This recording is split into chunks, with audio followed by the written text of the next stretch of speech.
The button is clicked. We are here. We are back. We Finally. are back. We are Woo! back. Finally. Dude, I Dave looked is at back in America. Yeah, right. I looked at the last episode we released and it was literally a month ago, like almost to the day. Like I was like, gee whiz, man, like time's Time is been flying. just going by way too fast. It's just about to be August. Yeah, I Bro, can't believe summer's gone by so quick. dude, somebody said the other day, they were like, yeah, I'm going to take off every Friday left in the summer. And they're like, there's 2 weeks left in the summer. I was like, what? Like, are you kidding me? Which I'm not going to complain, dude. Herpin's terrible right now. It's hot as Hot as balls. all get and- out. Dude, dude, Florida's having the worst heat wave it's ever had. Like, and I can't remember how long they said it is, but we're getting 110 to 115 degrees. yeah, same here. The highs was supposed to be like up to 112 this Dude, it's weekend. gonna be like 97 flat, and that's not with how it feels this weekend. Oh, it's gonna be horrible. It's Yeah. It's disgusting. Well, that's like the whole thing about like where we live, like the three of us. It's like it'll be like, oh, it's 97, but then it feels like 110. Like, Yeah, and then fuck humidity 97, fuck up. was it was cooler in the jungle. which is crazy to me. Yeah. Like, I came back and I was like, this is bullshit. This this is is terrible. why do I live here? Yeah. Yeah, it's pretty shitty. But we're back and we're happy to be back. Gabe especially has some serious updates for us. So that's going to be the meat and potatoes of this trip. But as always, it's the three of us, and this is episode 30 of Flippin Tin. We're super stoked to be back in the saddle. Things have just been going like crazy. Everybody's life is getting hectic. With the new promotion, life has been crazy. Sky's work schedule has been. I fucking hate my life, guys. He literally just like Put it like got that. home and he just got home and jumped on the computer. And Yeah, it's fucking stupid. Gabe was in Belize and is dealing with children every day on summer break, and everybody's just kind of all over the place. In the midst of us bitching, though, let's do a moment of silence for two goats that we lost this week, Ozzy and fucking Dude. Hogan. What the fuck, guys? I Bless couldn't. up to the fucking goats. Like R.I.P. the fact that it happened back to back, I was like, what's going on? In the span of like 3 days. Yeah. Like that's why I posted our post today with Ozzy. Yeah, I was glad you did that. Yeah. Had to do it. Fuck yeah. But I thought it was a fitting song too. No More Tears. Like We're let's back. go. R.I.P. to the goat. Suck it up. But yeah, me and Gabe went on an incredible trip to Belize. I recently was in Sky's neck of the woods and we got to hang out. It wasn't a ton of herps to be found, just with the weather and stuff, but that's really not what this trip was more about. And we also kind of want to get into that a little bit. But we also, before we get started, I do want to make an announcement. This isn't going to be effective this episode. I'm still going to go through everyone, but with the we, as you guys know, we do all the write-ins and we still do the write-ins, and this is honestly fantastic. It's gotten to the point where the write-ins are taking up a 30 to 40 minutes. Yeah, it's turned into almost minimum 45 minutes of the show, which is fantastic. I'm so glad it worked out that way. I guess when we originally had this idea, we didn't think it would end up taking that long to go through all the write-ins. So what we're going to do, we're going to keep doing the write-ins and please keep sending them. But after this episode, we're going to do more like a Herper highlight of the week. Every episode we're going to choose 1 to 2 people to highlight on the show. That way it's not taking up so much time. And instead with, as many of the others as we can with their consent of sending it to us, we're actually going to post them on our page more versus shouting them out every episode. Because like I said, it's just taking up so much time. And that's one of my biggest, I'm not going to say complaints about podcasts, but I know for me, and when I've been a guest and other guests said to me, when the intro and stuff takes 45 minutes and then you get into the episode, it's just kind of, it really drags out. And we've had episodes push 3 hours solely because of the write-ins. Yeah, and it's like we don't want it to be like the write-ins are like the boring or the dead part, because it's not a dead part. It's not at all. That's not like what we're trying to say. It's more of just like it's now become its whole own segment. Right. And with the times that we do have a guest, we still want to hit your guys' write-ins, so we're not building up 2 months worth with fucking write-ins, so then it turns into even more. So it's like we got to try to hit them, but at the same time we got to guess. And then like Jake's saying, no one wants to be a guest on a podcast and have to wait their turn. It's the episode's for you guys and or for the guest and for everyone else. So yeah, and it'll help us keep the page a little bit more active. We're all horrible about we've been so bad recently. We have a group chat with all three of us, and we consistently say, all right, we all need to post our own personal shit on the page more. You guys haven't seen posts. It's be easier way for us to help still highlight all the cool shit you guys are finding, and everyone keep in tune with what's going on across the country, and then keep the page lit. Yeah, and with posting the write-ins on the page, that still gets to highlight all the stuff you guys are doing and finding, and because we certainly appreciate it. I don't want anybody to take it negatively, like, oh, we don't care anymore. That's not what it is at all. It's just starting to take up a lot of time, especially now with it's with my other position at work. I had some downtime and I was able to prep all this stuff kind of usually at work, but now it's like I don't really have that, so I'm stressing trying to make sure everything's loaded properly and saved, and my computer likes to be a dick sometimes. So it's just, this is going to be a little less stress on us to make sure everything's ready, but it still gets the people the shout outs from doing their awesome herping stuff. And we're still going to highlight people every week. And just because, like, if you send us one and we don't do it that next episode, we'll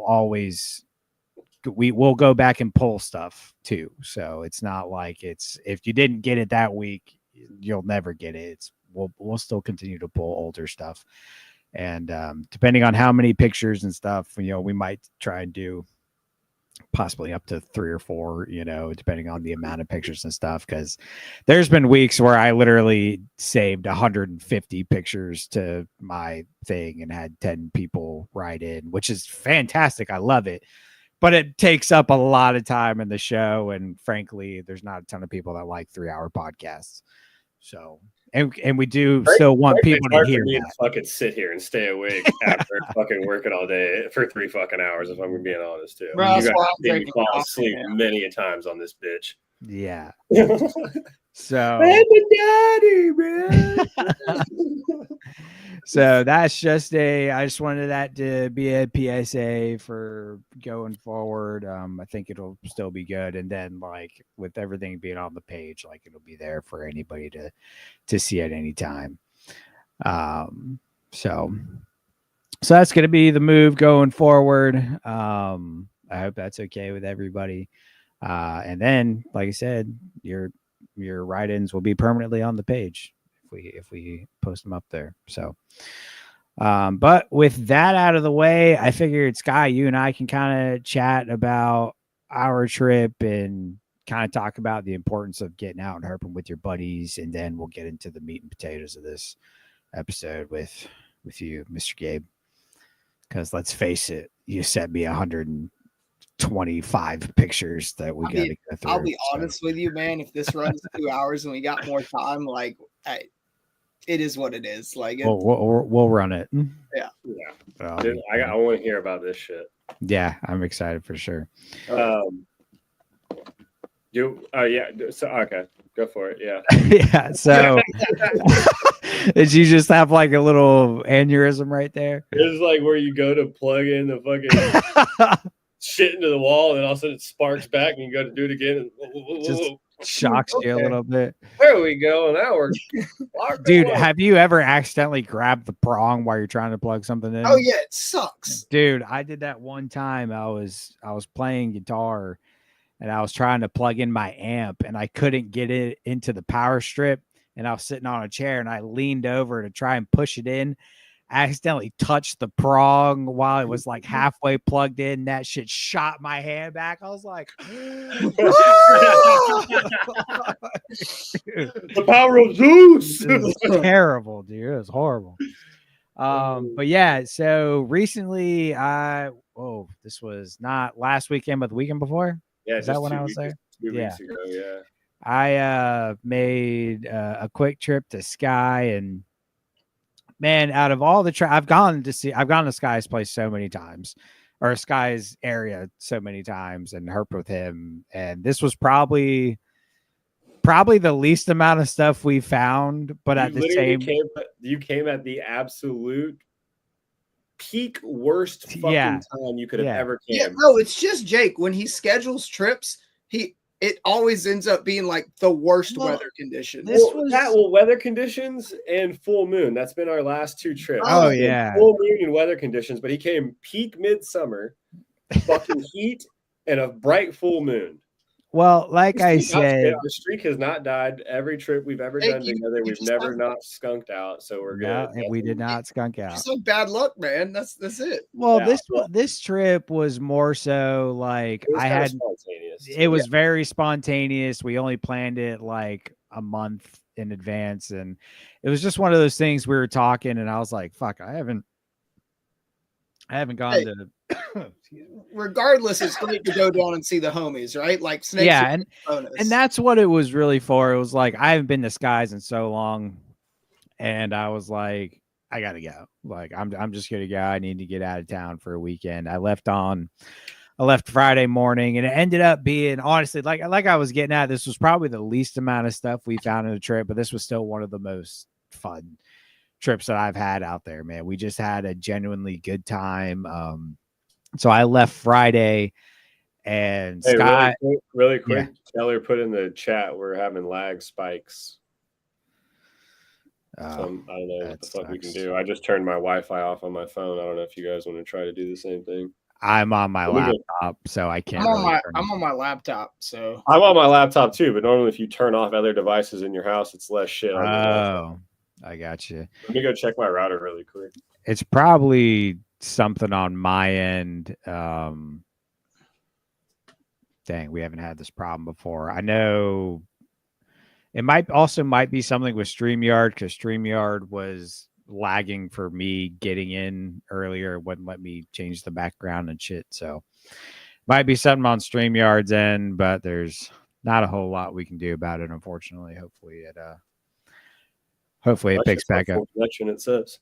Yeah, I think it's StreamYard. It was giving me problems trying to change like the theme of the show to our Flippin Tin background and stuff. So hopefully that it straightens out. Okay. Sorry, peeps. No, you're good. Yeah, sorry for if we keep having lags. Hopefully that works itself out. But yeah, so I left on a Friday, and Sky lives pretty close to our really good friend Billy Hunt. And it just so happened he was off of work that day. So I left early Friday, drove down to Tampa, got to hang out with Billy, most of the day. I think I got there at around 11:30 and hung out with him till about 5. And that was really, really good catching up with Billy and getting to see all the cool stuff he's doing over there. I haven't been to Billy's house in years. And all those cool toads. Yeah, dude. The toads are awesome. Yeah. And I do think it's StreamYard, because I just had a quick pop up and it went away, and I think it's just lagging a bit on StreamYard's end. But yeah, I got to see all Billy's stuff and got to sit and talk with him. Him and I got lunch. It was a great time. And then went out to Skies. Did we herp Friday night? Oh, we did road cruise for a little bit Friday night. We went for like, I think it was like an hour. Or hour and a half. We got that corn snake, and then that DOR. Did a little loop and came back. Yeah. But then Saturday we went kayaking and had a great time doing that. And then we kind of just piddled around Saturday a little bit, just hanging out, chilling. And then Did some fucking KJ, grilling, and yeah, KJ, KJ and KJ and Billy Billy ended up showed coming up. out. Yeah, we just had a lot of fun, dude. We had all the laughs, like, and then we went and road Just crew. yeah. Oh, I was gonna say just for like an image of what the fuck it was like. I think. Oh, I guess it was just in our group chat, but it was like my house is fucking full of reptiles. Like that's why I tell people like, this shit gets over fucking whelming after a while. But like my living room, straight fucking tent city. So Yeah. like literally Jake even said he's like I got done cooking and he's like, bro, not to be a dick or be rude or anything, but where the fuck are we gonna sit? And I was like, hold on, let me go grab the camping chairs. And like we legit just like all fucking made a camping fucking kumbaya circle in my living room with all the That's fucking great. chairs, office chairs and camping chairs. We were Sky, just all fucking eating and talking shit. We're just eating food out of our laps. Yeah, sharing stories, hurt what stories. you're saying is your living room looked like Portland, Oregon, right? Like just, Basically, yeah. a couple less needles, but yeah, pretty close. Yeah. But yeah, it was just a good time. Like it felt like just a reminiscence of like chilling with the fucking boys. Like after you guys left, even my girl was like, you definitely needed that. Like you guys were all just like having a fucking boys time, having a good time, laughing your fucking asses off. She's like, hearing all you guys' fucking stories was hilarious. Like, dude, there were times time. like I was like almost in tears. We were laughing so hard. For real. Like it was so much fun. And like we were literally sitting around doing fucking nothing. We were fucking taking fucking shots, drinking beers, and eating barbecue. But I mean, I'll be honest, Billy was cracking me the fuck up, bro. I've Dude, never Billy seen him roast was- the fuck out of you like that. And Billy was cracking me the on one, dude. up. Oh my god. He was killing me, man. And then KJ got over here and we all took out. They haven't. He's never been over to my house, so we kind of showed him the snake room, and he wanted to bring out the fucking Vietnamese beauty. So we all fucking brought out the massive 9-foot VBB. That was a fucking fun time, dude. That thing is a monster. It Holy shit, dude. Like you don't realize it until you till he lets himself relax. Because when he puffs up and tries to get big, he's just like a big puffy scrunchy snake. But then when he like slithers out and lets himself chill, it's like, holy fuck, dude. Well, the first time I saw him like years and years ago, the first time I went to your house, he was pissed, but he was all puffed up. And I looked at him and I was like, holy shit. Like this thing was about as big around as my forearm, 9 feet long, because he was all puffed up, because VBBs aren't like that thick normally. Like, they're small rat thick, they're thick, but when they puff up, dude, I was like, holy God. And the thing's a dick. So Sky and I never pulled him out. This was the first time I'd ever seen this thing out of its cage. Like, and KJ just was on one, dude, and he manhandled him out of there, and he calmed down. I got to hold him for a minute. KJ was messing with him, and we're in this little room. I was waiting for somebody to get bit in the face. It's a fucking 10 by 10 room, and it's literally fucking just cages and tubs. And it's about the Gabe, your floor space in your room. It's about the same as that.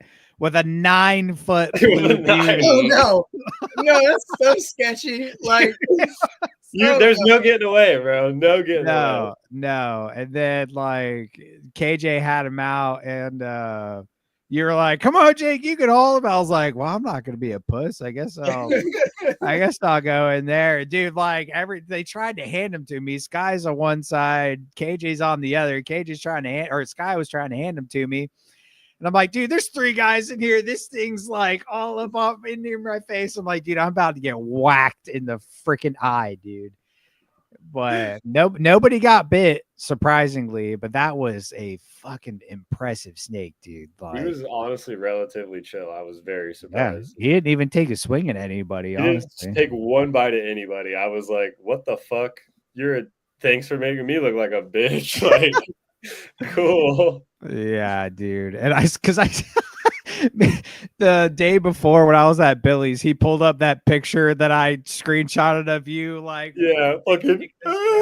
shirtless. Yeah. Fucking screaming and jumping for my life while that bitch is Oh over my there. god, Yeah. dude, that was crazy, dude.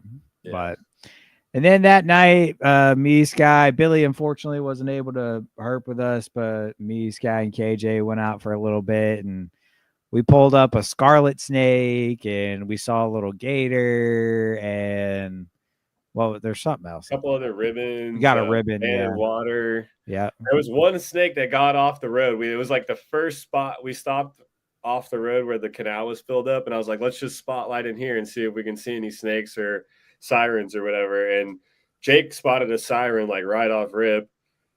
Or it was, it was. And that then, was after the one that got away. Yeah. Okay. Yeah. We all hopped out, and I was like, oh, let me go back to the car and change my flashlight battery. And as I'm doing that, in the fucking light bar behind fucking Dingus McCringleberry and KJ, a fucking snake is crossing the road, and I'm like, snake, it's fucking crossing. Hurry the fuck up. These motherfuckers literally turn around and flash their flashlights the complete opposite way of the snake. I'm like, other way. And at this point, I'm like trying to fucking run up the road. I'm like, just go up the road. And they're not shining anywhere near the snake. By the time they get to where the snake's at, I'm like, you're at where the snake's at. They're like, where? I'm like, right to the right of you, the other side. And then that bitch was fucking gone in the ditch forever, bro. But they're like, you didn't see a snake. We didn't see a snake. There was no snake. You didn't see a snake. I saw a snake. Yeah, it was fucking crossed the road right in front of you guys. Fuck. Yeah. It was a fun time, man. KJ's a cool dude. We had a great time with him.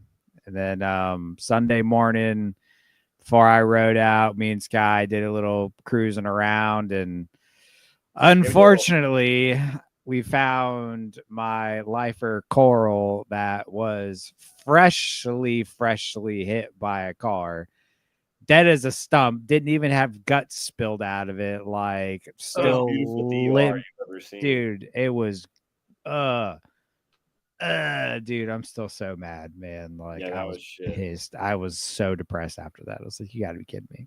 Yeah. Of all things to find dead, it's gotta be my fucking lifer coral. But either way, I think that day we got the racer. Got a racer, gopher. Oh yeah, that's right. We found the gopher tortoise. Yeah, that you thought was a box turtle at first. You were so like, at the size. I was like, oh, it's got to be a box turtle, and especially where we were like in that swampy-ish area. Yeah. Oh yeah. That's a good question. One of y'all should have like wet specimen that. Dude, literally, it would have been. Told me that would have been a perfect wet specimen on my story. I was like, man, I'm a fucking idiot. Damn. Yeah, I didn't even cross my mind. I don't know how to preserve a bottle. Literally put it in alcohol in a jar. Oh, really? It's that fucking easy. Yeah. Damn. Well, that sucks. Yeah. One of us would have kept that for sure. Yeah. But overall, it was such a fun trip, and I don't know, it just kind of like reminded me of like, this year I've done a lot, especially earlier this year, but I didn't go as far. Like last year, I was herping a lot with Sky. We did South Florida, and I was going to Florida a lot. This year was a lot more local early on with Gabe. I herped a lot with Gabe and Jack this year, a little bit closer to home. And I don't know. It's been I said, and we killed it. We did. We've absolutely killed it this year, dude. And it was so early on that I'm like, man, it feels like forever ago that we found that Diamondback. Yeah. And then, that trip to Jack's, and it had been a couple months since I'd gone anywhere. And I don't know. It's just, it kind of just reminded me of like, even if you're not finding a lot of stuff, dude, like really take the time to just go see your friends and get in the field, man. Yeah, it's such a good time, dude. Like, and I think it's really important to just kind of just get out there, go see some people. Like herping by yourself is fun, but herping with the people you love is, that much better, dude. Even if you're not finding every lifer and target in the world, you can still have a great time. Yeah, we fucking road cruised for like 3 or 4 hours, and it was fun as fuck the whole time. And we only found a couple of fucking snakes. Like we were rocking out, fucking talking shit, find a couple snakes here and there, find an alligator. Like, yeah, it was fun. Yeah, no, we had a great time. So if you guys can get out and go herp with some buddies, go herp somewhere you haven't been before. I'm still trying to get Sky to come up to my neck of the woods. Yeah, I'm about to just move up there, brother. Fuck this shit. Come on, man. Me and Gabe will take you anytime. I'm moving to Francis Marion, brother. Yeah, man. I'm gonna actually move into the forest though. Like I'm. Yeah, hey, I know where all the homeless people used to camp out at. I can point you in the right direction. There you go. Hey, that campsite we stayed at for the herp trips, it's a free campsite, baby. Yeah, man. That's where a lot of the homeless people go. I'll just keep moving campsites every 3 days. It's like, man, this guy's fucking he's dedicated. I want to check out all the spots, man, see which one's the best. Okay. Exactly. But yeah, it was a great time. But so get out there and go see your friends, man. It's a fun time. And fall herping season is getting closer and closer. And I'm excited. I'm excited for this weather to drop at least a little bit and change a lot. But yeah. So let's go down with that. Gabe, you had a trip of a freaking lifetime, brother. Yeah, man. We I mean, it still feels surreal. You know, bet. I feel that the only way for me to accurately express how magical this trip was is to just tell the story. So for many, many years, I've been wanting to go out of country, right? And just shit hadn't been lining up. I haven't had a chance to go. And so finally everything lined up, thanks to a good buddy of mine. He orchestrated this herp expedition to a research center in the rainforest of Belize. The research center is Be Free. If you guys want to go check them out, I think Jake will put the link up on the page. And so these guys do a lot of research on the property, and in the they help with some research in the surrounding national reserves there. And so the preserves there surround this, I think it's 1,800 acre piece of property in the rainforest. And so they've done invertebrate surveys, bird surveys. They do experimental cacao growing and propagation there, like the cacao bean, like you make cocoa out of. And so a lot of really cool stuff, but they've never really done an official like herp survey there. And so we were the first official herp survey done out to go out there and actually survey for herps and strictly herps. And we ended up with 54, 55 individual snakes in 7 days. A total of 14 species of snakes, around 14 species of lizards, and around another 14 species of amphibians, mostly frogs and toads. There's only, I think, 2 species of salamanders in that region. And then we also, on top of that, just the plant life, the bird life. We got to see howler monkeys and kinkajous and tapirs. So just everything was new, you know? Everything was new. So to start off, I just have to start from the beginning, right? Yeah, let's start like the flight there, like all right. all you went through, like. So this is my first time ever on an airplane. On an airplane? Yeah. This is my first time in an airport. Yeah. What Jesus. the? Yeah. Yeah. Gabe don't travel unless he can drive usually. And you went to fucking Belize. Yeah, man. So I will tell you, my airport experience in Charleston was horrendous. I get in there. Charleston's not even that bad. The rest of them were fine. The day before I left for Belize, also, I moved like a 5-foot cane brake off the road. So I was like, the snake gods are smiling upon me, right? There you go. I knew it was going to be a great trip. I stayed up late packing, couldn't get any sleep. Left the house at like 3:30 a.m. in the morning to get to the airport. And so me and Ben, who's been on the podcast before, me and Ben and Maddie rode together. And we got to the airport. Or no, sorry, Maddie rode separate. Me and Ben rode together and met Maddie at the airport. And then Parker showed up at the airport after with his cousin. So there was 9 of us total going on this trip. And you all were leaving out of Charleston? It was me, Ben, Maddie, Parker, and Parker's cousin. So at least a little over half of us were leaving from Charleston. Gotcha. So I show up. I go to the kiosk to print my boarding pass. It sends me a confirmation email that my boarding pass has been printed, but it didn't physically print my boarding pass. So I go up to the desk where the lady's at, and I'm like in line, and I get up there, and I'm standing next to Ben and Maddie and Parker, and I'm like, hey, here's my confirmation email on my phone, but it didn't print my pass. And the lady just looks at me. She's like, oh, well, you're going to have to go back to the kiosk. And I was like, but confirmation email. It's right here. And she's like, no, go back. And I go back to the kiosk.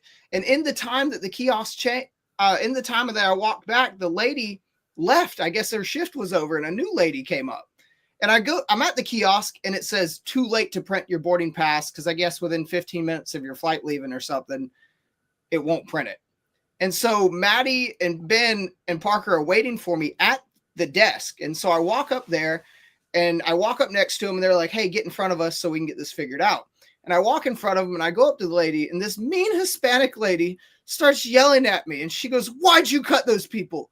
Why'd you cut those people? What are you doing? Why are you cutting those people? And I'm like, ma'am, they're with me. I'm with them. They were waiting on me. I have to get this figured out. My flight leaves in 15 minutes. And she's like, no, you're a liar. Why are you lying? You're a liar. Get in the back of the line. I was like, ma'am, I'm not lying. My bag is over there on your checkout scale. The other lady was taking care of me that you just took her shift over. And the lady's like, why are you lying? And I'm like, ma'am, I'm not lying. Oh my God. Just horrible. I'm like, damn, this is my first time in an airport. You're like, I don't know what I'm doing. I don't know what to do. I show her the confirmation email and she goes, yeah, I guess the kiosk is down. And she prints my boarding pass off, hands them to me so aggressively, picks my bag up off the scale, and fucking Hulk launches it across onto the little escalator trail thing that pushes it in. I was like, God, I'm glad nothing fragile was in there. Jesus. Thank God I didn't have my grandfather's ashes with me. Right. It was so bad that I turned around and Ben looks at me and he goes, Gabe, I am so sorry that this was your first airport experience. He goes, I've gone on numerous flights and I've never had any shit like that happen. And I was like, well, that's probably because of your hair and your beard. They thought you were a fucking neo-Nazi terrorist. Right. I don't know. Fuck. I think this Hispanic lady was scorned by some handsome white fellow at some point recently and wanted to take it out on me because, handsome white fellow. Okay. But she was so mean. But regardless, we got through, and just by the skin of our teeth. I mean, literally, we're running. The lady's standing there at the gate, going, "Hey, come on!" And we're booking it. We get on the plane. It's all good. We land in Miami. We hold over in Miami for a little bit. We leave Miami. Miami airport, by the way, is freaking massive. Like I've never been in an airport before. I didn't realize these things were like fucking malls. Yeah, they're huge, bro. They got like trans and shit in them. And I was about to say, dude, I was flying to Texas and I went through Atlanta. Anybody who's been through Atlanta knows it's horrible. I landed with like 20 minutes to make my next flight. I had to take a shuttle across the fucking airport, like to get to my flight. It was the same fucking way, bro. You gotta hop on the shuttle and shit. We did use the shuttle. It was really cool. I was like, oh man, I get to ride a train too. I didn't ride one of these. They're just a little bit shorter. Yeah, I felt like I was in like some kind of like Star Trek episode. I was like, this is all new shit to me. Like, this is fancy. Man, they had automated wheelchairs that just showed up to people in the airport. I was God like, Gabe, at least act like you've been out of the forest before. Jesus. No, man, I'm feral. Yeah. So I was like, oh man, this is all new, right? We get on the plane from Miami. We land in Belize City, and we have to take how long was the flight from Miami to Belize? It was only like an hour 45. No shit. What? Yeah, it's not long at all. Maybe 2 hours max, but yeah, I think it's like an hour 45. Damn. It's not bad. Yeah, dude. And honestly, the trip, the plane flight there and back round trip isn't bad. Average cost of like $600-700. Not bad at all. That's not bad at all. Cheaper than a flight from Florida to California. Yeah, it's legit cheaper than a flight from here to California or from here to Michigan. Yeah. Jeez. And so we get to Belize and we get all checked out. We get through immigration and all, and we're sitting in the airport and we're waiting on one other guy, our buddy Justin, to show up because he came separately. His flight was a little bit after ours. So we go up to the bar. We drink a couple Belizean beer. Their main beer there it's all right. I mean, it's a light lager. I mean, it's nothing crazy, but it's called Bellican. And so we drank some Bellican, hung out upstairs at the bar, got a couple burritos, and then we went downstairs. And me and my buddy Devin, who we had on, was that the last episode? Yeah, that was our last episode. Yeah. So me and Devin were like, hey, Justin's not going to be here for another like 20 minutes. Let's go walk around this back of this airport where the rental cars are and see what we can find. And so we're just roaming around the fucking parking lot of the Belizean airport. People are looking at us weird, and we're just like, hey, no, we're just looking for shit. We're looking for lizards. And so we walk over to this fence on the edge of the parking lot, and we see a green iguana and a spiny tail iguana. Couldn't grab either of them. They kind of dipped. Not what this is. That is a spiny tail iguana. Gotcha. And so this one actually was the one we could get hands on. This was actually our last 2 days there. Oh. But that is a spiny tail iguana, and I'll go over the ones we caught there towards the end of it. Okay. I don't know how these saved. These were the first ones you sent me. I don't think I sent anything in order. I'm sorry. Okay. No, that's fine. I just, I'll wait on. Let me know when you want to get into pictures, and we'll get into pictures. Yeah. So we end up going over there. We see him. Devin almost grabs the spiny tail, but it gets away. And so we're, looking around, flipping old pieces of board and stuff, and we find some Mexican red rump tarantulas. I guess the only two species they have in that region are the Mexican red rumps and the cinnamon tarantulas. And so all the ones I only saw one cinnamon tarantula. The rest were all the Mexican red rumps. But yeah, I mean, first wild tarantula, right? I've never seen a tarantula in the wild, just, pet stores and Repticons or whatever, Oh, shit. And so I'm looking at it and I'm like, all right, well, I'm going to hold my first wild tarantula. Cool. Chill, super calm. Just like you would get, just like you would have one in that's been captive bred. You pick it up and it's like, oh, hey, unless you're squeezing them, they're not really going to do anything to you. They're a little quicker. They kind of move a little faster, but yeah, they're not. Yeah, but it was cool. We got to see that. We found a Mexican tree frog, which actually get fairly big. I mean, probably like a silver dollar size. Similar to like a barking tree frog. Yeah, similar to like a barking tree frog size. Yeah. And then we found an invasive Chinese mourning gecko on the side of the building. Damn. And I think we also saw a little turnip tail gecko, and we found a little brown anole. And then Justin showed up. Nice. So Justin shows up. We all hop in this tram. So we have a guy who's already prepaid to pick us up at the airport, load our luggage up, and then we take basically an old Mercedes van packed full of 9 of us and luggage, all the way an hour drive towards the mountains. And what's really cool is when you get into Belize, a lot of their roofs and a lot of the buildings are, like your cinder block buildings, and a lot of the building material they use is like naturally foraged from the area. So like their roofs are all from the cahoon palm. They use 2 different palm leaves or palm fronds in order to make their thatched roofs. And I was talking to some of the local guides while I was there. They were telling me some of those things can last 10 to 15 years if done correctly. Damn. Yeah. And it's palm thatched roof that they've woven together. Yeah. It's wild. That's badass. Yeah, man. And so we end up getting to the place, and Jake, I sent you some photos of the savannah, right? Yes. And there's one of us standing under a sign that says "Be Free 6 Mile." Okay, there's. Hold on. Yes. So this is one picture of the habitat that we're walking through to get to the jungle habitat that we're staying in.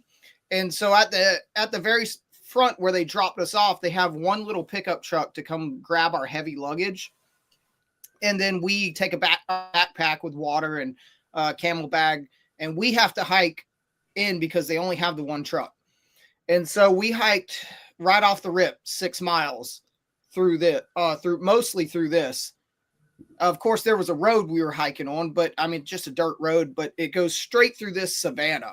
And what was really cool is like looking out at it, this is what it looks like on the way back. On the way there, that was all burned. They had just done a controlled burn. So all that growth you see in that picture is from a week while we were there. That's all that was black. All of that was black charred ground. And so it had been freshly burned, and that is Dorissa's habitat. That is neotropical rattlesnake habitat. It's an open pine savanna that's kind of damp during the wet season, but gets drier during the dry season. We were at the start of the wet season, so it was still kind of wet. It was starting to get wet. The road had some big puddles, and it was pretty wet, but they have little almost like hammock islands in that savanna that raise up maybe a foot. And you have actually a lot of the palm trees that you see, like the Everglades palms, grew there. Yeah, that's how the Everglades are. They're just like little fucking limestone spots where they can grow and shit. Yeah, so there were just these little raised areas throughout the savanna with Everglade palms and a few other water tolerant trees. And so we walked all through those little pockets, those little islands out there, trying to find a Dorissus. It's more easy to find them, from what I understand, during the dry season versus the wet season. But I figured with a fresh burn that had just happened like a few days prior, that we might have a better chance walking it and hitting those higher elevated pockets in that kind of wet burn savanna. And what's cool is there's pine trees there. And the pine trees are the Caribbean pine, and they look very similar. I mean, it's a pine tree. So this habitat had some similarities to like open pineland savannas that you would see here, but just way more vastly open. Like if someone had told me I was in the Everglades, I'd have been like, minus the mountains in the background, I'd have been like, yeah. That picture didn't look far off from some Florida type shit other than the mountains in the back. Yeah. And so those mountains that you're seeing in the background were the Mayan mountains. We were right at the foothills of the Mayan mountains. No shit. Yep. So once you walked 6 miles to the Bladen River and then crossed the river on foot. It's during this time of year, it hadn't quite started flooding yet. So it was still only maybe a foot or two deep, or where they had the rocks built up for us to cross, and probably a couple 100 yards wide, and crystal clear rocky water. No shit. Yeah. I think I sent Jake some pictures of the river. And so we crossed there, and right on the other side of that is Be Free, the place we were staying. And it's about 1,800 acres, I believe. I could be off by a couple hundred acres. But once you cross that river, you're there. Here's a shot of the mountains. Mountains in the background. So we're at the foothill of the mountains. Right. I thought I sent you some pictures of the river. I don't think you did, but let me search these. Once you get about you did. Right. Once you get about 5.5, the last half mile is literally that last mile to half mile is that transition zone. So this is where we walked across on the river. So on the other side of that river there, that is the reserve. Dang. That's awesome. You kind of see a building. Yeah, you can see the building right there. Yep. So that's one of the bunkhouses for some of the guests there. That water is crazy clear. You can see all the rocks. Oh, yeah. And so you see they've kind of built the rocks up just high enough right there to make it stable and even so that they can get their equipment across in trucks when they have to haul in material. Because they're still doing construction on a few buildings and stuff and labs and stuff out there, or if they need to get supplies back there. Yeah. And so right there, that's the jungle. but the first 5-mile hike in, that's all through that upland savanna. And so we're hiking in and we're checking all these mud puddles along the road. And I think one of the first things we saw was what's called a Tabasco mud turtle. And was it this guy? No, but that is a scorpion mud turtle. Scorpion mud turtle. Yep. I'll just kind of scroll, and if you see it here, was it this guy? That's a Tabasco. You can click on that one. There you go. Yeah, so that's not the one we found. The one we found was a baby, but that is a Tabasco mud turtle. And you can kind of see where it gets the name because of that reddish tinge to the top of the head and the top of the arms. Yeah. And so we found one of those, and we're hiking through, and me and Devin are just like dipping all over the place. Like we're just going crazy. We're just like, look at that. What is that? Oh my God. What are those? What are these? Because we both love the invertebrates, the plants, like everything's new, right? And what was great about this trip is honestly the people that went with us. Like we had a good core group. Yeah. We had someone who was interested and did a lot of work with freshwater crustaceans and fish. We had another guy, Chris. Chris is a big salamander guy, and so he was excited to potentially some. I think it's an I forget the name, but there's one arboreal species of salamander that's on the property. I think it's the mushroom tongued, but I could be mistaken. And then we had, of course, me. I'm kind of also an invertebrate and plant guy. I was the nerd of the trip, minus Justin, who was a dirty birder. I can't blame him though. The birds there were really, really cool. The birds there are probably way cooler than here. They're really cool, man. So we had a good core group, and we're walking through, and me and Devin find one of our first finds right after the Tabasco mud turtle is this little scolopendra lizard. And I think I sent you a picture. It's the one with one arm. I'm holding it in hand. One with one arm. Let me know if you see Tiny scolopendra lizard with one arm. Let's see. One of the first ones I think I sent you. I saved them from back here. No. It might have been one of the later ones I sent you. So, as you guys know what a scolopendra is, it's the like the fence lizard complex. And okay. So now I know what you're talking about. Yeah, and so I still don't know exactly what species it is, but it is some sort of little scolopendra lizard. It's like an emerald swift looking one though. Yeah, but it was dark gray with like a reddish throat. Oh no shit! No, not that one. That's an anole. That's an anole. Keep going up. Oh, Nope. that's a skink. Yeah. I'll tell you when I say it's going to be daylight in the photo. You couldn't have sent me these in order.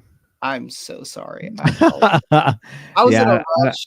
I don't see one like that. But anyways, continue. All right. Anyways, so it's in there. We'll talk about it when we go through these later. So we found this little scolopendra lizard. It was literally under this old rusted leftover paint can that was out there just on the side of this road. And so me and Devin corner it and we catch it and we're looking at it. And I was like, man, this looks like a fence lizard, but it's different. And so we turn it loose, we get some photos, turn it loose. We're walking through and we see some sort of owl perched up on a tree. And they said it was I think some kind of spotted owl or something. And I didn't get a good photo of it, but Justin has photos he's going to send me. Nice. But new species of owl.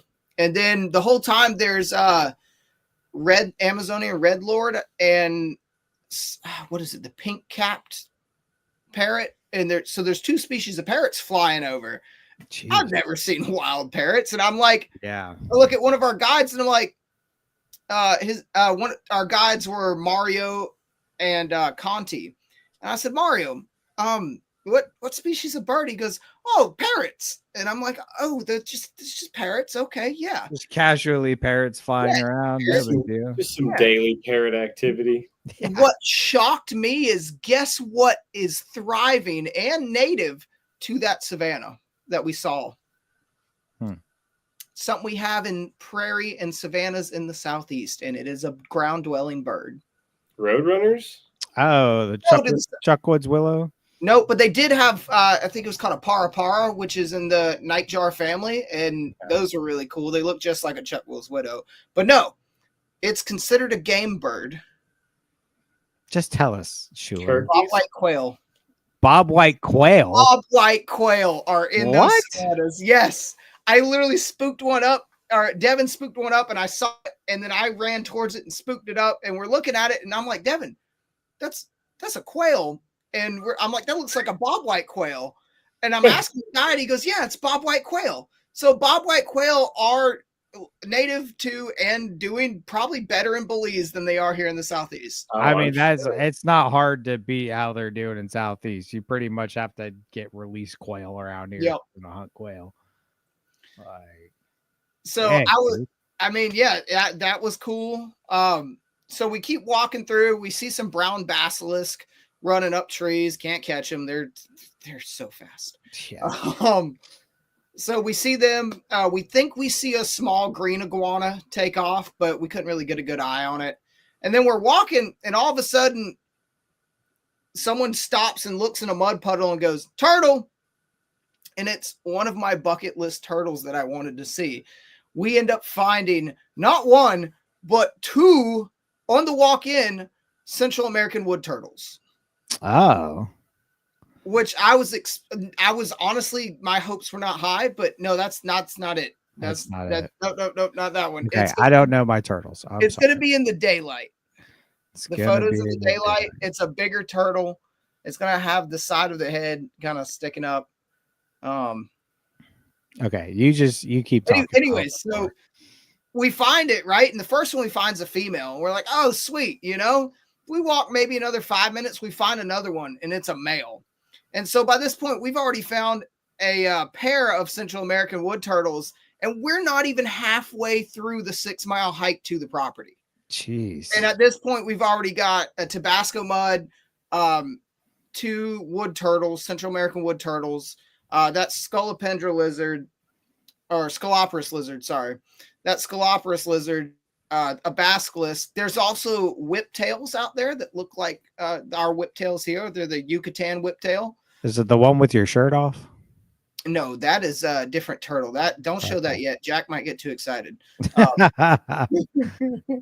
So we end up finding that. And then we find that one that you pulled up earlier that I said was the scorpion musk, or the scorpion mud. So we found those scorpion muds. Yeah, those. And so by that point, we've already got that many species. And we're walking through, right? And we're probably about halfway through the walk at this point. And thankfully, it was kind of somewhat overcast walking in. So the temperatures weren't bad. Honestly, the whole time we were there, the temps at night were like 75 to 76. And during the day, it peaked at around like, at some nights it would be 78, but that was the high at night. And then during the day, it was about 85 for the peak. Not bad. Honestly, the humidity was kind of about the same as here. And the bugs weren't as bad. I walked around in Crocs and shorts in the jungle and didn't get eat up hardly at all. Sounds like paradise. Yeah. I mean, yeah. I came back here and got immediately devoured by mosquitoes. I was like, this is bullshit. Because you had that sweet blood. That's right. Spent a week away and they was ready to feast. They was ready. So, we're halfway through the hike and we're going along and we find our first snake. And it is like 4 inches long, if that. And it is a black striped snake. And I think it's the picture of the small, tiny black one on the gravel. That's 4 inches is pretty big, bro. I was about to say that's a massive snake, dude. Yeah, it's further back in the list of stuff I sent you. But anyways, we find this little black striped snake, and I'll go over all these when we look at the photos and kind of tell you which ones are which. And so this little black striped snake is a small fossorial rear fang colubrid. And nope, not that one. Okay, so what we're gonna do is we're gonna go away with the pictures, let you tell your And story, and then we'll go. over the We'll species that- circle back to the pictures because Yeah, this isn't going well. Yeah, I'm sorry. Yes, No, yes. it's all good. That's my fault. I should have sent them to you in order. You suck. Yeah, I'm ADHD. My bad. That's all good. So we find this little black striped snake, and I know it's supposed to be one of the really common species there, but I'm like, I don't know what the fuck this is. This is brand new. Like, I'm looking at it, and it's trying to slither away, so I immediately cup with my hands, and someone goes, "Hey, are you?" And I'm like, I know it's a colubrid. Like, I got it. I'm like, it's not big enough if it was rear fanged and potentially significant to bite me. So I'm cupping it, and I know it's a striped snake. And so I'm looking at it, and later on in that trip, one of the workers there got bit by an adult black striped snake and had a reaction. His hand swole up like for 24 hours. Like, yeah. Have you ever seen someone have like a bad reaction to like a hognose or a garter? I have had a bad reaction to a hognose. Yeah. So, yeah, same thing. So like his hand swole up and was puffy. He's like, my hand kind of hurts, We're like, hey, dude, you want some aspirin? Like, that looks painful. Yeah. But after 24 hours, it went away. But yes, they are rear fanged. And so it was really cool to see that. And so we keep walking. We see what else? We got to see oropendulas, which are the birds, the really pretty birds that make the hanging nest. They weave the hanging nest. Oh, yeah. That's cool as fuck. Yeah. So we got to see oropendulas, and we're walking in, and we get to the river, and we're standing around waiting to go in the river. And Devin walks up with a tree frog. It's a Mexican tree frog, which again are those big tree frogs. They're goldish colored. They're, as an adult, kind of on par, just slightly smaller than a barking tree frog. And so I'm like, oh, cool. Honestly, I was surprised by the lack of tree frog species there. We didn't find red-eyeds. They're in the area, but they're really rare. And we didn't find glass frogs, but we thought we heard glass frogs calling. But we didn't see glass frogs. And then the other really big frog target species that we didn't get to see that I was hoping to see, and I guess technically not frog, but toad, is the Mexican burrowing toads. We were really hoping to get to see them. They were breeding the week before we got there, but we kind of came in a lull where the rain just kind of stopped. It rained the first couple days there, then stopped, rained a little bit one day. I feel like if it had really rained a little bit more, we would have gotten even more stuff because we were getting there just at the start of the wet season. And so wet season herping out there is apparently completely different from dry season herping. River fluctuates, floodplains flood. I mean, everything's wet. It's raining all the time, which kind of did work out for us though, because it means I was only soaking wet from my sweat in the jungle, not, getting torrential downpour. Yeah. Fucking trench foot. Were y'all there in the wet season or dry season, or just kind of like a weird the wet season? Okay. So yeah, trench foot is a legit concern out there. Like, you bring extra pairs of socks. Don't wear waterproof boots. Most people are like, oh, you want waterproof. But no, because when it gets wet inside, it holds that water and moisture. You want quick, dry, water wicking stuff. Like, you want stuff that can allow water to get in, but also dry out quickly. So I wore lightweight hiking boots and Crocs for most of it. And then, of course, just lightweight, quick dry field clothes. So I wore like a lightweight fishing shirt with a hood on it. Mostly just in case the bugs are bad. Honestly, after the first couple days, I pretty much switched to t-shirts because I didn't really see a reason to have it. It's really enjoyable. I mean, t-shirts and shorts and Crocs walking in the jungle, you would think would be horrible. But the only downside was when the leaf cutter ant pinched me on my nuts. That was kind of damn. It felt like someone taking the tip of their fingernails and just going and just grabbing the skin. It was. Let's get a picture of that. Yeah. So that was fun. So we end up getting there, right? We get set up. We're talking to everyone. We're getting introduced to everyone. So they have a chef on site at the dining hall. So they have a dining hall. They have the sleeping quarters where we're sleeping, which are just, bunk beds and a queen mattress and a couple dressers and a sink. in like a raised building on stilts with a screen porch underneath. There's fans. Everything runs off of backup generators, and solar power is the main source of power. They do have a Wi-Fi tower out there that they just got installed last year. And then they grow a lot of their own food there. And a lot of the supplies there are stuff like beans and rice and stuff that can store for a long time. They have other buildings where the rangers stay and where the workers stay. The workers rotate in and out every 10 days. They have an on-site biologist. They have a couple labs there that they have where they can do lab work and collect genetic samples and stuff. And they have like a little library there with some books about the local ecosystems and about the Mayan culture in the area, and then where their wet specimen collection is. So there's a few small buildings out there, and then the main dining hall, which is where we all ate at.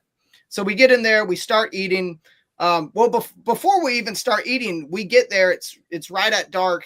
Sun's just gone down, and Parker comes running up to us, and he's like, "Guys, look what I found on my front porch of my cabin." Because since he was the one who orchestrated the actual trip itself with the owners of the property, since he was the official guide of the trip that orchestrated everything, he got his own cabin. And so he comes running back. He's like, "Guys, look what I just found on the front porch of my cabin." He finds a neotropical rat snake on the front porch of his cabin.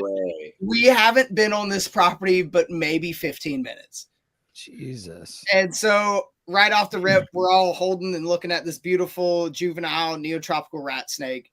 And so we're looking at it and enjoying it. And he goes and takes it, turns it loose after we get photos. And we're going to meet up for dinner because dinner's at 8, I think 7:30. And it was right about 6. Since it's right on the equator, the sun comes up, starts peaking at like 6 and then goes down around 6 every day. Like, it's pretty even. It's not like here where it gets longer in the summer, later in the winter. Like, since it's right on the equator, it's pretty much 6 to 6. And so right at about 7:30, we're eating dinner and we're getting ready to walk over there. And I look on the side of the wall and I'm looking, and there's just another little invasive Chinese house gecko. And I hear Devin go, "Hey, what kind of gecko is this?" And we walk over there, and he's found this massive turnip-tailed gecko. Ah, yeah. And so boom, right there, another species. We go to the dining hall. The food was great.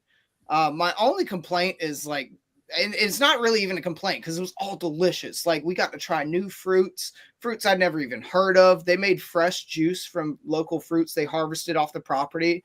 We ate fresh pineapple every day. It was fantastic. Fried plantain with every meal. They cooked the core of the cahoon palm into like this mash, and they have this plant out there that grows as like a tuber, and they use it in place of mashed potatoes. Oh, it was delicious. But anyways, they serve beans with every meal. Me and Devin were just it was rough. Getting used to the beans with every meal, 3 meals a day, was a little rough at first. Felt like I was going to float away like a balloon. But other than that, it was great. It was fantastic. We went out that very same night. First night out there, we end up finding 6 Mayan coral snakes, which I think they used to be subsect as variable coral snakes there, but I think with the lumping now, they're all considered Mayan coral snakes. And so we found 6 Mayan coral snakes. We found a 5-foot boa constrictor underneath the back porch of the dining hall. When we walked into the dining hall for dinner, we found a yellow cat-eyed snake right there at the entrance where you take your shoes off. There was a turnip-tailed gecko right on the side, and there were massive, like 2-pound cane toads everywhere. Jesus. And so I'm just like a kid in the candy store. I'm like, "Ooh, a piece of candy. Ooh, a piece of candy. Ooh, a piece of candy." Just running all over the gardens out there. And it was crazy. Like, you're running around like, "Oh, there's brown basilisks running around everywhere. Oh, look at the Cuban tree frogs over there. Oh, there's orchids growing on this tree and monstera growing up that one. There's like 7 new species of butterflies on this one passion vine that's a jungle species of passion vine. It was like your first Daytona all over again. It was wild, man. Yeah. Like all brand new. Yeah. But yeah, the first night there, we got the neotropical rat snake. We got a new species of gecko. We found it's a species of forest toad, a red spotted toad, a Gulf Coast toad, which are there, and the big cane toads. All That's right there. They have those Gulf Coast toads and cane toads. Like, what the fuck? Yeah, yeah. And I was asking the guys who work there too. I was like, since we're in their native range, does like anything eat these cane toads down here? And he was like, no, nothing eats those, which is wild because I would think that being in their native range, something would have it figured out, right? But he's like, no, I've never seen anything touch those. Like you would literally walk around and something would just thump into your foot and you're like, oh, it's a cane toad jumping over my boot. I mean, big cane toads, man. Like literally the size of like softballs just hopping around. Fuck that. It was wild. It was that. Yeah. Jake would have been having a good time chasing them around in a fucking circle. Dude, I would have been able to stop at the cane toads, man. I really wouldn't. I was literally walking around like picking these things up, like, oh, look at this. It's a cane toad where it's supposed to be. Right. And I think that's the best part of it is like finding them in their native range. Like it's okay for you to be here. Yeah. You can actually enjoy the experience. Right. Exactly. Because you're supposed to be here. It's okay when you're here. Yeah. You're not killing all of the wildlife. Yeah. Yeah. Yeah, man. But it was magical. First night, like I said, we went down and we hiked this one trail. We found 6 Mayan coral snakes.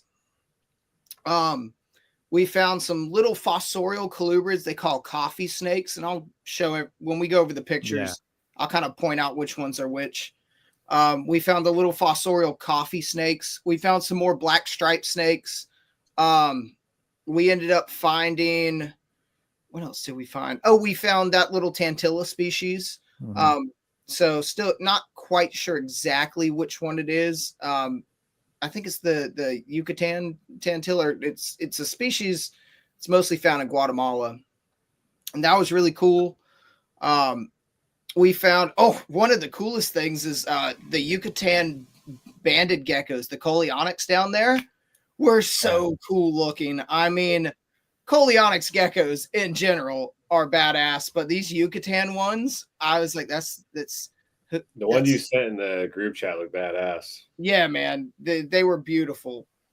That was probably one of my most pleasant surprise to the trip. Like, every trip I feel like you find something that you weren't really expecting to find and you weren't expecting to like it as much as you ended up liking it when you saw it, right? Like I've always been like, oh, Coleonyx, they're cool. Yeah.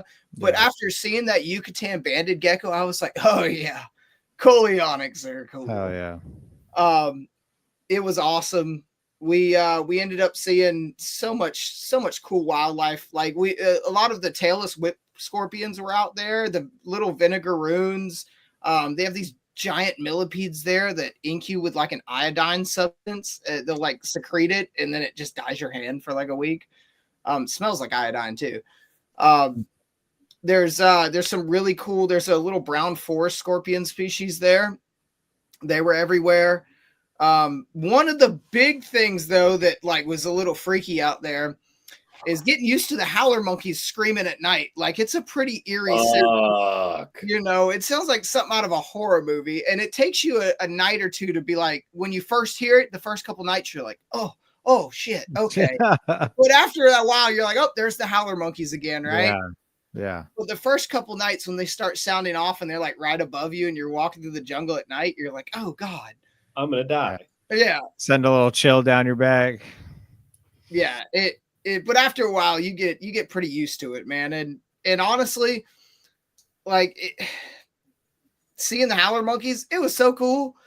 But what was, but I've seen them in zoos and stuff, but seeing them in the wild, like just chilling in the trees, like when they get mad at you, the males will show you their nuts and try to pee on you. And, I didn't get peed on, but so one of our guys in our group, they tried to hit him, tried to pee on him, but super cool. We're hiking up this trail. We ended up finding, what else did we find? We found a couple of this knoll species that I still haven't 100% ID'd yet. One looks like just a brown anole, but the other two, I'm not 100% sure what they are, but I'll show pictures of them. Yeah. But it was so cool, man. I mean, the invertebrates we saw, I think on that same walk, we found a blunt-headed tree snake, if I'm not mistaken, was on that walk. And so that walk alone, that first night, like we got a boa constrictor, we got Mayan coral snakes, we got a blunt-headed tree snake, we got a Tantilla species, we got a black stripe snake, we got a coffee snake. Like we got like 6 or 7 species of snakes on the first night hike there. It was insane. Like I literally got done with that night and I was like, I could go home right now and I would be literally fucking happy. Yeah. Like the rest of the trip could be a bust and we killed it. And we killed it. Yeah. And so, and not the neotropical rat snake that Parker found, you know, I mean, that makes 7 species of snakes right off the rip. And so we get back every day. I do want to let people know, like, be prepared to do a shit ton of walking. And you're going up some inclines if you hike up those ridges. We were mostly flat ground because we were right at the foot of the mountains, but a few times we did hike up a ridge. And so we hiked, I think we walked 23 miles the first day in Belize. And then we hiked an average of 15 miles for the next 5 days. And then the last day we hiked around, I want to say we hiked around close to 20 miles. How do your feet and knees feel, brother? Oh, dude, the last day of the trip there, my knee was literally swelling up. Like luckily a buddy of mine had some medicine and he was like, here, man, like take one of these. It'll help with the swelling. Cause like I had walked, I've got calluses on places I didn't think you could get calluses. You ever had a callus on the middle of the bottom of your pinky toe? Jeez. Can't say. Yeah, it was a lot. So like I went down a whole belt loop size, and that's with eating 3 meals a day. So random question. I guess this is more like towards like the guide side of it. With that much hiking and that much sweating, obviously you need to drink copious amounts of water. For them, are you responsible for bringing your own water? No, so or they actually have all of the water on site there is filtered. Nice. They have filtration systems, and it's since we're right at the foothills of the mountains, it's very clean, pristine water. When it is well water, you can drink it. It's not like in Mexico where if you drink the water, you can get sick from the bacteria and stuff. Like it's very clean water there.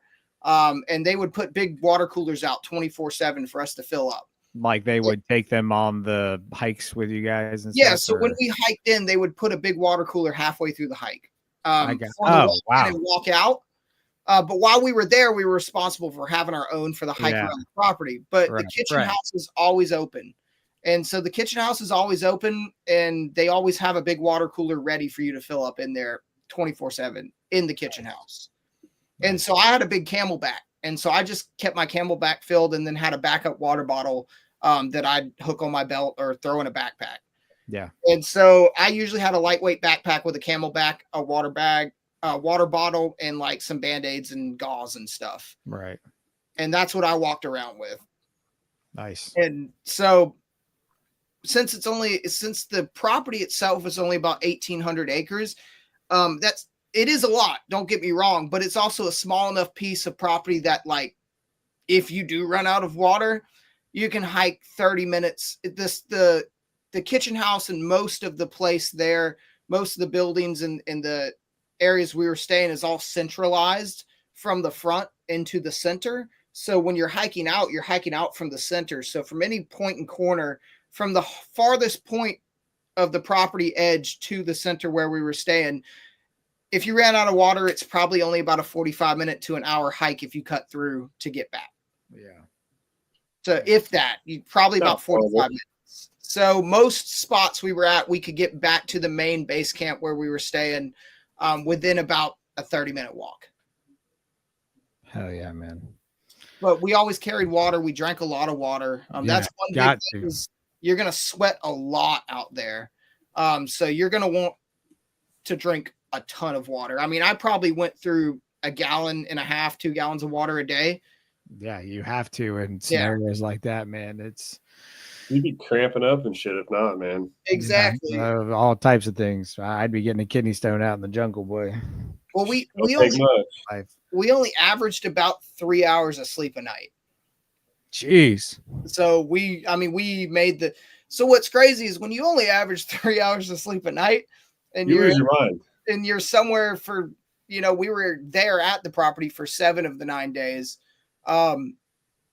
It feels like you've been there for 2 weeks because you're not sleeping. You're experiencing almost the full 24 hours. All right. It was great, man. I mean, first night knocked it out the park. Second day there, they did a little presentation for us, and we're talking about the cat species there. There's jaguars and pumas and jaguarundi and ocelots and margays are the main cat species there. And so one of the rules is myself, Ben, and Maddie were designated by Parker to be some of the people that you had to have with you to go about the property, because we'd kind of gone over prior on maps and stuff to get familiar with it, because you always need someone there with you and walk in pairs of 2 or groups of 3, because there are big cats there, and they're very unlikely to mess with you, but it's never zero. Exactly. And they're a lot less likely to mess with you if there's 2 of you or 3 of you versus 1 of you. Right. We did, Maddie did end up getting some photos of an ocelot on a trail camera she put out. Wow. We think we heard that same ocelot that night call as it was heading towards that camera. It was really cool. We got to see kinkajous. Those were cool. Yeah. We saw 3 in one night, the second or third night there. It was me, Ben, and Devin that were walking through. And so me, Ben, and Devin decided to stay out really late the second night. Everyone else was kind of tired and they were crashing a little bit earlier. And we were like, fuck it. We're making the most of this. Yeah. We stayed out till 3 a.m. And we're hiking through. And right at 3 a.m., we're coming back down the main trail that cuts around from the helipad where the emergency helicopter can land. And we spot what I've been wanting to see. We spot a fer-de-lance. Oh, geez. Stretched out in the road with a fresh meal in its belly. And I'm looking at Ben and I'm looking at Devin. And I'm like, boys, it's a fer-de-lance. And so we're looking at a fer-de-lance right here. We take some photos. It's kind of drizzling. We think it ate a frog. And so we found that fer-de-lance. We ended up we kept walking. We found another mud turtle, I think it was a white-lipped mud turtle. And we get back, we go to sleep. Next day we wake up, we're hiking through. We kind of all split up a little bit towards later in the day. Me and Devin and Ben hung out a lot throughout the trip because me and Devin roomed together in the same room and Ben was next door. And so we hung out a lot, and we found that next night we found the same boa constrictor that we found under the dining hall. We found it like 100 yards to the edge of the garden property from the dining hall. And I was like, what? Look, guys, it's a boa. And we're over there photographing it. I'm looking at it and I'm like, wait, it's got a little mark on it, right? I was like, oh shit, it's the same boa. Same one. So that boa got found 3 different times. Jeez. Yep, I'd say that boa lives in those gardens. Yeah. But that's while it occupies that space though and doesn't leave, Yeah. And the chicken coop is right there. So, you can imagine why it's probably right there. Free food. Yeah. So we're sitting there the next day and one of the workers comes up. He goes, hey guys, I found a couple snakes when they were out there working on the cacao field. So he's a botanist that works there that helps with the genetics and the planting and prepping of the cacao beans that they grow there. And he comes up and he really likes snakes too. And he's an up and coming, snake guy. He's learning. He's really good at it. He's enjoying it. And he walks up and he goes, look what I found. And he's got a bag and he's got a fucking speckled racer in it. And I'm like, bro, how'd you catch that? He goes, I just picked it up. And this speckled racer was calm as shit. I held this thing in my hand and photographed it. We put it on the ground. It just chilled. What the hell? Mighty, nothing, just chill. So that was one of 2 that was found on the trip. And then the next day, that same worker comes up and goes, "Look what I found." And that's when he walks up with that big Spilotes, that big Yucatan tiger rat. And so that one I do know. I can pull that one up. That tiger rat has kind of a sad backstory to it. So that tiger rat had a spinal damage on it. We noticed it was kind of skinny, right? And so while we were taking pictures, we noticed if you look very, very bottom right there, you see that angle, how it's got that weird angle? Right. Yeah. Right there. So its spine had been broken and re-healed. And so you see how skinny it is? Yeah. So we took some photos of it. We actually called one of the local vets there, and the owner of the property took that snake to that vet to get x-rayed and stuff. And unfortunately, that snake did not make it. Ah, damn. I think it was not able to swallow past that break. And it was so skinny and emaciated.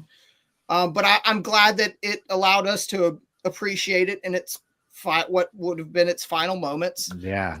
And we got to see a really cool species, even though it wasn't in the full health and glory, which is the only reason why we probably didn't get bit. But still a cool find, you know. I mean, you can say you've seen a Spilotes in the wild. In man. a Yucatan locality at that. I mean, right? Yeah, that thing looks badass too. I mean, that is beautiful. Yeah. So that was really cool. And that same day, prior to this happening, I forgot to mention the picture with me without my shirt with the turtle. Yes. So at Be Free, they also partner with the Turtle Survival Alliance to breed endangered Hecate turtles for them to be able to breed and release back into the wild. Hecate, or the Central American river turtles, are an herbaceous or herbivore turtle species that's critically endangered. Like, numbers are super low. A lot of it's from humans hunting and eating them, and along with pollution of their rivers. So this is not a wild Hecate turtle. I mean, it may have been at one point, but these were the breeding ponds. And so the guys in charge of the Hecate program were doing some survey head counts of the turtles in the pond to get numbers on them. And so to inventory them, they have to do it every so often. And so they let us swim in there and catch the Hecates with them and survey them. So that is a male Hecate. You can see the pattern on the head. When those things swim into your leg and you're looking for them, it feels like someone took a stick and smacked you in the shins. They swim very, very, very powerfully. But such a cool species. Not a species I ever thought I'd be able to be hands-on with. So that in itself, being able to hold that is just it looks like the mix of like fucking huge. Yeah, it's massive. Yeah, it kind of looks like a mud turtle on a soft shell had a baby and it was ugly. What's really cool is their beaks on their jaws are serrated for cutting through vegetation. No shit. Yep. And fingers. Yeah, if it did bite, it would. Yeah. Super cool turtle species, though. I'm very, very grateful that they let us assist with that. A species of turtle that not many people will ever get to see, have ever seen, much less hold. And I'm very grateful to have been able to experience that. Those guys were awesome. Dude, I think Jack would have died. Jack probably would have died from extreme blood loss, if you know what I mean. I wasn't gonna go there, but yeah. That turtle is, that's a dream species. Yeah. So incredible. I think it was that same day or the next day. One of those days, it might have been the day prior. I think I missed a couple things. We were walking through the day prior to that. I think that was the second or third to the last day before we left. Like the second or third day there, I think a third day there, we're walking up to the tower. So they have a fire tower that this guy purchased, I believe, from Georgia. Like you guys know what an old watch fire tower is, where y'all camped at the campground down from my house, that big tower. one of those towers he bought for like $2 at an auction. Jesus. And disassembled this whole entire tower. And then over the course of 20 years, the owner shipped part by part and hauled piece by piece and assembled this tower in the Belizean jungle. Wow. And so you could climb to the top of this tower, which was like 300 foot. You climb to the top of this tower, and at the very top, you can get cell signal. So that's one of the only other places you can go to take a phone call.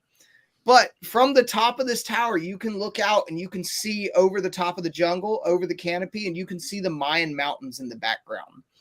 And the one thing I regret is that I could not take a couple days to go up into the peaks, because in the very top of those Mayan mountains, you boys know what exists in the very top of those Mayan mountains?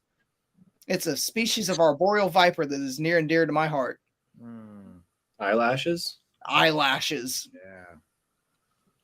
So we didn't get to go see eyelashes, but knowing that I was that close to him was still kind of like, Yeah. I'm looking at the mountains and I'm like, there's eyelashes there. Oh, hi. Yeah. Next I'm like, trip. oh, I wish I could come see you.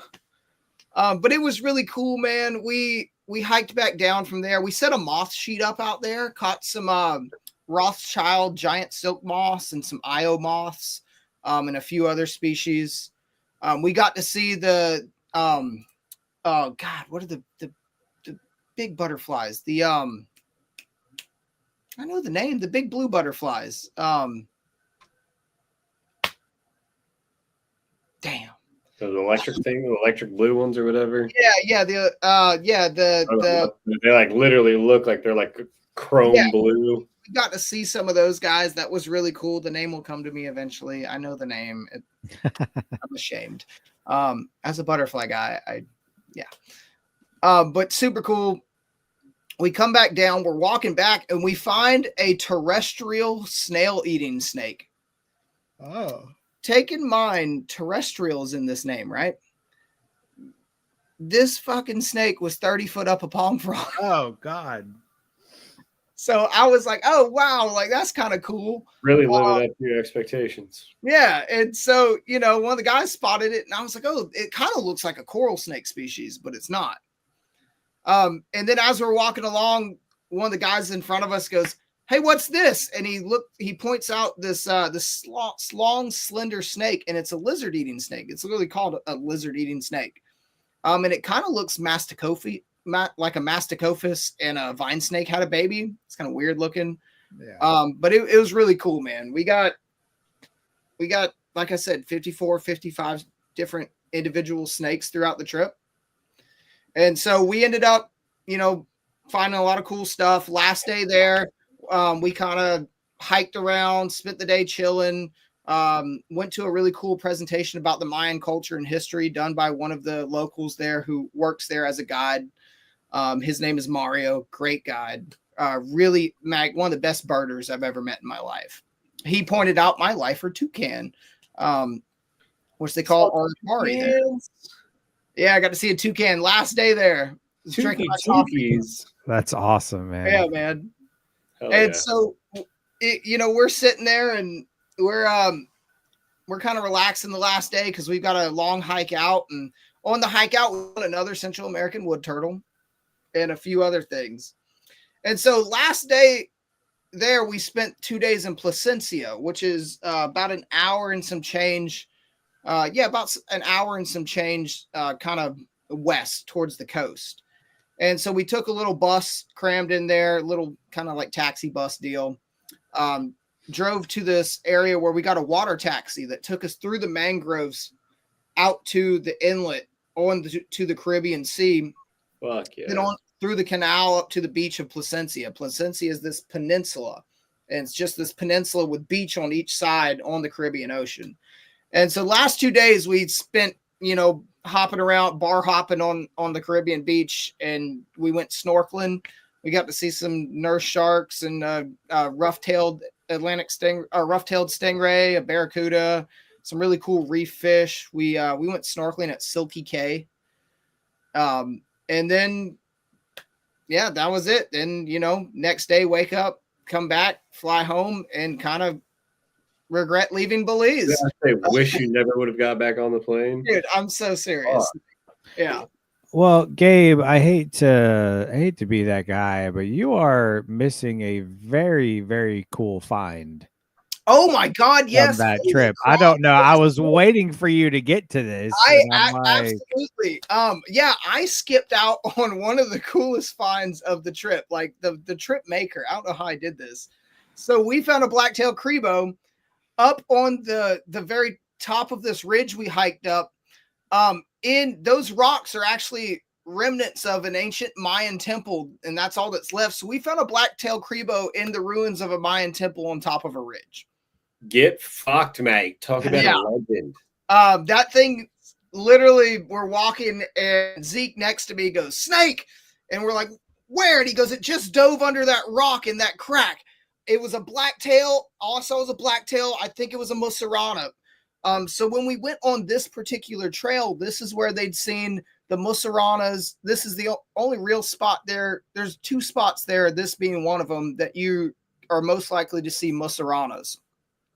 It is also the only spot that goes up and high into elevation where you can see the Mexican jumping vipers, or I guess there it would be like the Yucatan jumping vipers. We didn't see any jumping vipers, unfortunately, but we got to see this big, beautiful thing. This was about a 5 to 6 foot individual. damn. And it had dove under that rock. And so then Parker, Devin, and Zeke are all on 3 sides of the rock, and we're standing perimeter, make sure it doesn't jump out or dart out. And they ended up grabbing it. Devin sticks his damn fingers right in its mouth, and it latches onto him. So we ended up getting it out. We got some photos. It calmed down immediately. Like, you would think it'd be super pissy, but it calmed down immediately. Like that, I posted that up for that picture. Like the that thing bar is, on the neck and the bar under the eyes, like it all just looks so perfect. it was a perfect specimen. It looks perfect. I did also forget to mention a couple cool lizard species and something else that happened. Well, before you get into more species, let's start clicking through these pictures, and you can I'll just click while you talk. Okay. That way we can, get through these before we hit another 3-hour episode. All right. So this was that boa constrictor that was underneath the dining hall first night. Is that just considered BCC, Central American boa? Yeah. Pretty as fuck, man. Oh yeah. That is the terrestrial snail eater. Oh, so, wow. You were lying about it looking like a coral. Yeah, I figured false coral or coral. That's why. When I saw it, I was like, false coral gotta be and Parker was like, no, that's actually a species called a terrestrial snail eater. That's wild. Yeah. They really worked hard for that name, I tell you. Right? Yeah. Like, come up with super imaginative. But it was that picture, it kind of shows it kind of orange. It was a little bit more yellowed out than that. Gotcha. The lights kind of give it that orangish tinge. It was a little bit lighter in color than that in person. And we will give photo creds. These first 4 from Parker. So shout out to Parker Gibbons on these pictures. This is that lizard eating snake that we found. Again, super unique name. Another uniquely named snake. Bro, that is a sick looking snake. I could see myself keeping those in a big ass vivarium. And that's a young one too. They do get a little bit bigger than that. That one was probably only a couple foot. Got some big old eyes on it. Mm-hmm. That's one of the yellow cat-eyed snakes. We ended up finding like, I think 4 or 5 of those. Nice. I think one was the same snake 2 nights in a row. Another picture of that. That's the one that was right at the entrance to the dining hall first night. That's dope. It was, see where his foot is in that picture in the background? It was right there crawling along the door entrance of the dining hall. That's freaking awesome, man. That's another one of that boa that was under the dining hall. Did you only find the one boa a couple times? I only found the one. I wasn't with them when they found the second one. Dang. They were both around the same size. Nice. That was the first Mayan coral snake of the trip, or variable coral snake, depending on how you want to go with the taxonomic change. As it sits, they're considered Mayan coral snakes. So, like I said, we ended up finding 6 the first night. We ended up with, I believe, 10 total Mayan coral snakes of the trip. Damn. And you can't find an Eastern. Can't find an Eastern. Nope. But I can see 10 Mayans. Yep. Yeah, that thing's beautiful, man. Oh, that is one of the Mexican red rump tarantulas that I put on Devin's shoulder. I think it's big as shit, dude. It's massive. And right as I took that, he's like, "Okay, Gabe, don't let it go down my shirt." And I'm like, "Okay, I got you. Get it off." Well, that's another one of the terrestrial. Yeah, you can see the yellow a lot more in that. That's beautiful. Man, that thing's got looks exactly like a coral, like that the head structure, right? Yeah, that thing's crazy, man. The whole time I was holding it, I was like, I feel like I shouldn't be holding it. This is one of those light sensitive wasps. So one of the things about that's a fuck no is what that is. One of the things about hiking at night out there is they are solitary, so they're not in big groups. But every so often you would get what's called a light sensitive wasp, which I believe it looks like it's in the tarantula hawk wasp species. This is some sort of species of tarantula hawk wasp, but it's light sensitive. So at night, if you have headlamps on, it agitates it and it goes towards the lights and tries to sting. So naturally, you pinned it and shined a fucking light in its eyes. I wanted to get a good shot of it. Okay? I wanted to really get a good shot. Funny enough, me and Ben are doing this because the whole time everyone else is calling us fucking nerds because we're like geeking out over the insects there. We're like, oh, what the fuck is this? Look at that. Oh my God. And so we're pinning it down. There's a photo I think I sent. I don't think I sent it, but in the next photo, it expels its ovipositor stinger. And I was trying to get a photo of how long that fucking stinger is. It's massive. But anyways, right after we took this photo, we like turned it loose and it immediately went for me. And then it went for Devin and it chased us out of the area back into the screened-in porch. Yeah, I'd chase you too if you pinned me down, shined a bunch of lights in my eye, especially if I was light sensitive. So what we would do when we were hiking in the woods and the jungle is when these would pop up, we'd all shut our lights off except for one flashlight, and we'd throw the flashlight off to the side. And then someone would like catch it and cup it, and just at the end of the trip, like turn that thing loose and run. You know? Jeez. Fuck that. Yeah. Here's the blunt-headed tree snake that we hiked up the same night we got the 6 coral snakes. Those things are so You cool. wouldn't believe this, but that damn thing's like 4.5 foot long, but it's what? Like big around it. Like it's probably not quite 4.5, probably 4, almost 4 foot long. And it's like big around as a pencil in the biggest spot. They're so skinny. Like they look so fragile. That's the lizard eating snake. Okay. That's a lizard eating snake if I've ever seen one. Yeah, that's exactly what that is. Freaking lizard eating snake. That thing's pretty though. Tell me it doesn't look kind of masticophus-y, right? Like the big old head scales, definitely.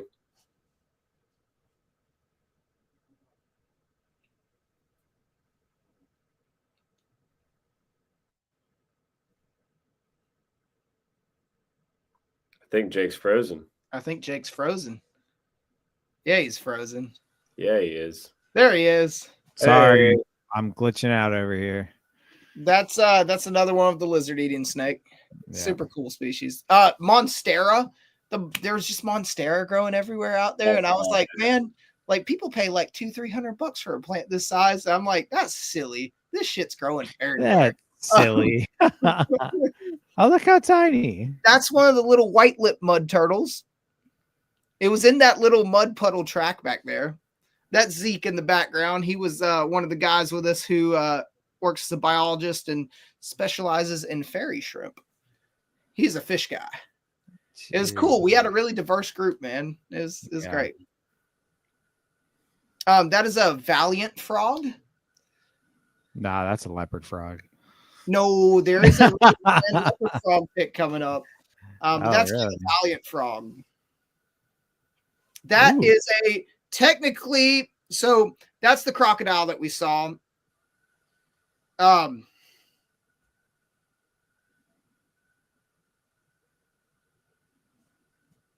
God damn it. Sky, are you there? Yeah, are you? Yeah, I'm here. I think Gabe froze now. Did he? Yeah. Oh, can you hear me? Yeah, there you are. Okay. All right. So that is it looks more like a Morlet's croc, but technically that would be a hybrid croc. I was wondering if those were the Morlets or not. Oh, another one of that blunt headed. That's another one of the blunt. That's the same blunt headed tree snake. We found 2 of those. That was super cool. Yeah, those are wicked. You can see the length in it in those pictures. Oh God. Oh yeah, it's a species of horn beetle, and that shit right there, the pinchers on that thing, it almost grabbed me, and I think it grabbed Devin or Parker one, and that thing, like, that has got hellacious pinchers on it. But it was so cool, man. Yeah, it's cool, but that's another fuck no for me. Oh God. Hell yeah, whip scorpion. That's whip cool. scorpion. They were everywhere, man. I'd but have to at least hold one once. Yeah, they're so cool, man. They're so quick. Yeah.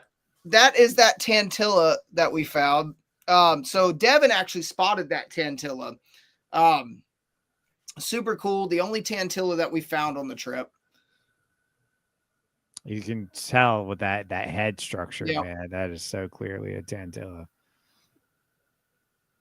That's awesome. Ew. That's a millipede. So those giant millipedes there were so cool. They would dye your hand with see that little orange stuff? Yeah. It's like an iodine substance, and so it smelled like iodine, and it would dye your hand, and over time it would turn purple and then brown, and it would last for like a week. Jesus. But really cool. That is a brown forest skink, and it looks like our little brown skinks here, but it's a completely different species of skink. A lot bigger too. A lot bigger. Only one we found. Scoliotics, the Yucatan banded geckos. Hunter, where are you at? Dang. And I'll have some better pics of the Yucatan banded geckos as well. One of the vinegaroons. They legit smell like salt and vinegar potato chips. That's crazy. So this was a really cool in situ. Ben actually spotted this one going up. That is what they call a devil palm. It's like a needle palm or whatever. Yeah, they call it a devil palm, but it's a species of needle palm.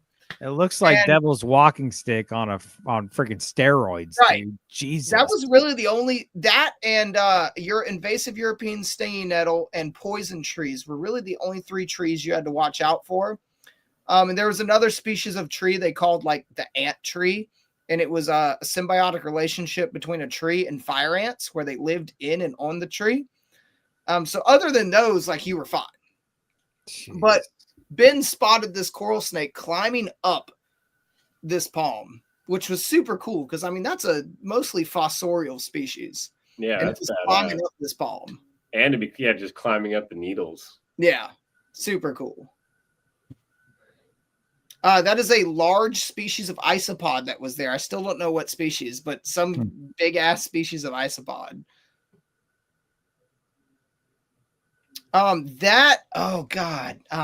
That one, hold on. I have a list of what that one is. Thank you, Parker, for sending me the species list. I should have done better on that. So that species is a sabinal frog, and that's the only one that I found on the trip. So we found a lot of frog species, but not as many. We only really found a couple tree frog species. Yeah. Cool. Well, Gabe, I think what we're going to do now, I'm going to just kind of keep clicking through these so people can see. But why don't you go through a little bit of the, recommendations if somebody wants to plan a trip like this, do's and don'ts. I do have one more quick thing. Yeah, of course. No, go ahead.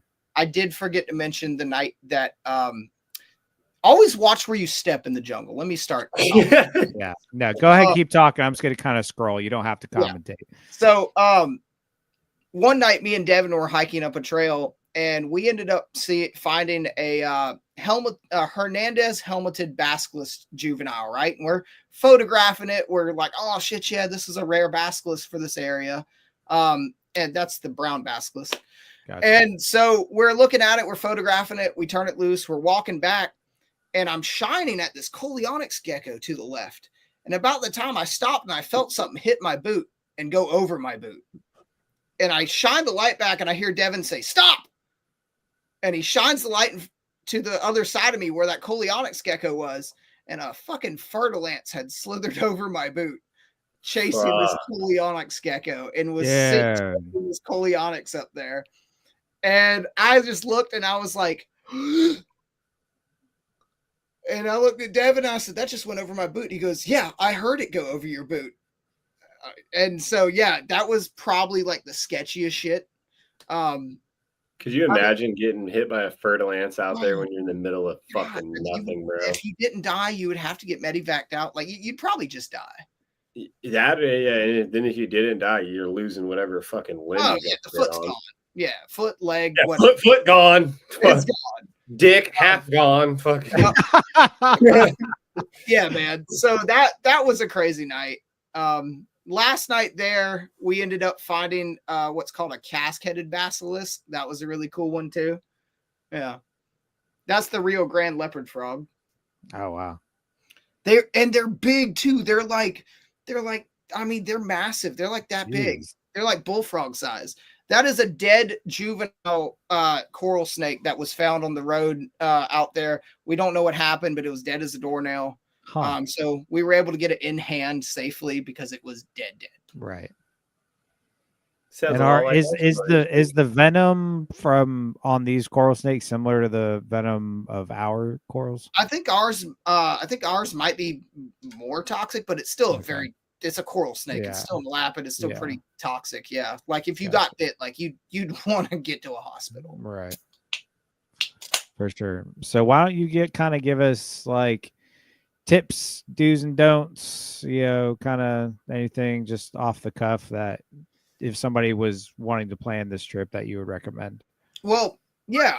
So one of the biggest things is with the trip like this, meals were included. We had a place of lodging. We had guides who were there if we needed anything. We had people there who were familiar with the property already. And so one of the biggest things is having that outlet of being able to schedule all of this, because you can go do a guide yourself, kind of freelance it and go out somewhere, but without having people with knowledge of the area, knowledge of the habitats, or like I said, having a place of lodging on site and having food cooked for you. You wouldn't believe how much time it saves when someone else cooks for you. And I will say, when you're hiking that much, especially through the jungle, and you're sweating, you're burning off all that energy, you have to eat at minimal those 3 meals a day. At minimal. Like you don't skip a meal. Carbs, even if you're constantly burning calories. So having that kind of setup where you can go on one of these trips and have all of that included in the upfront costs, so that you don't have to worry about food. You don't have to worry about where you're going to sleep. You don't have to worry about if you run out of this, or like a bottle of water, they're going to have water for you. That saves a lot of time. Also, again, depending on dry season or wet season, if you're going in there in the wet season, that's the better herping.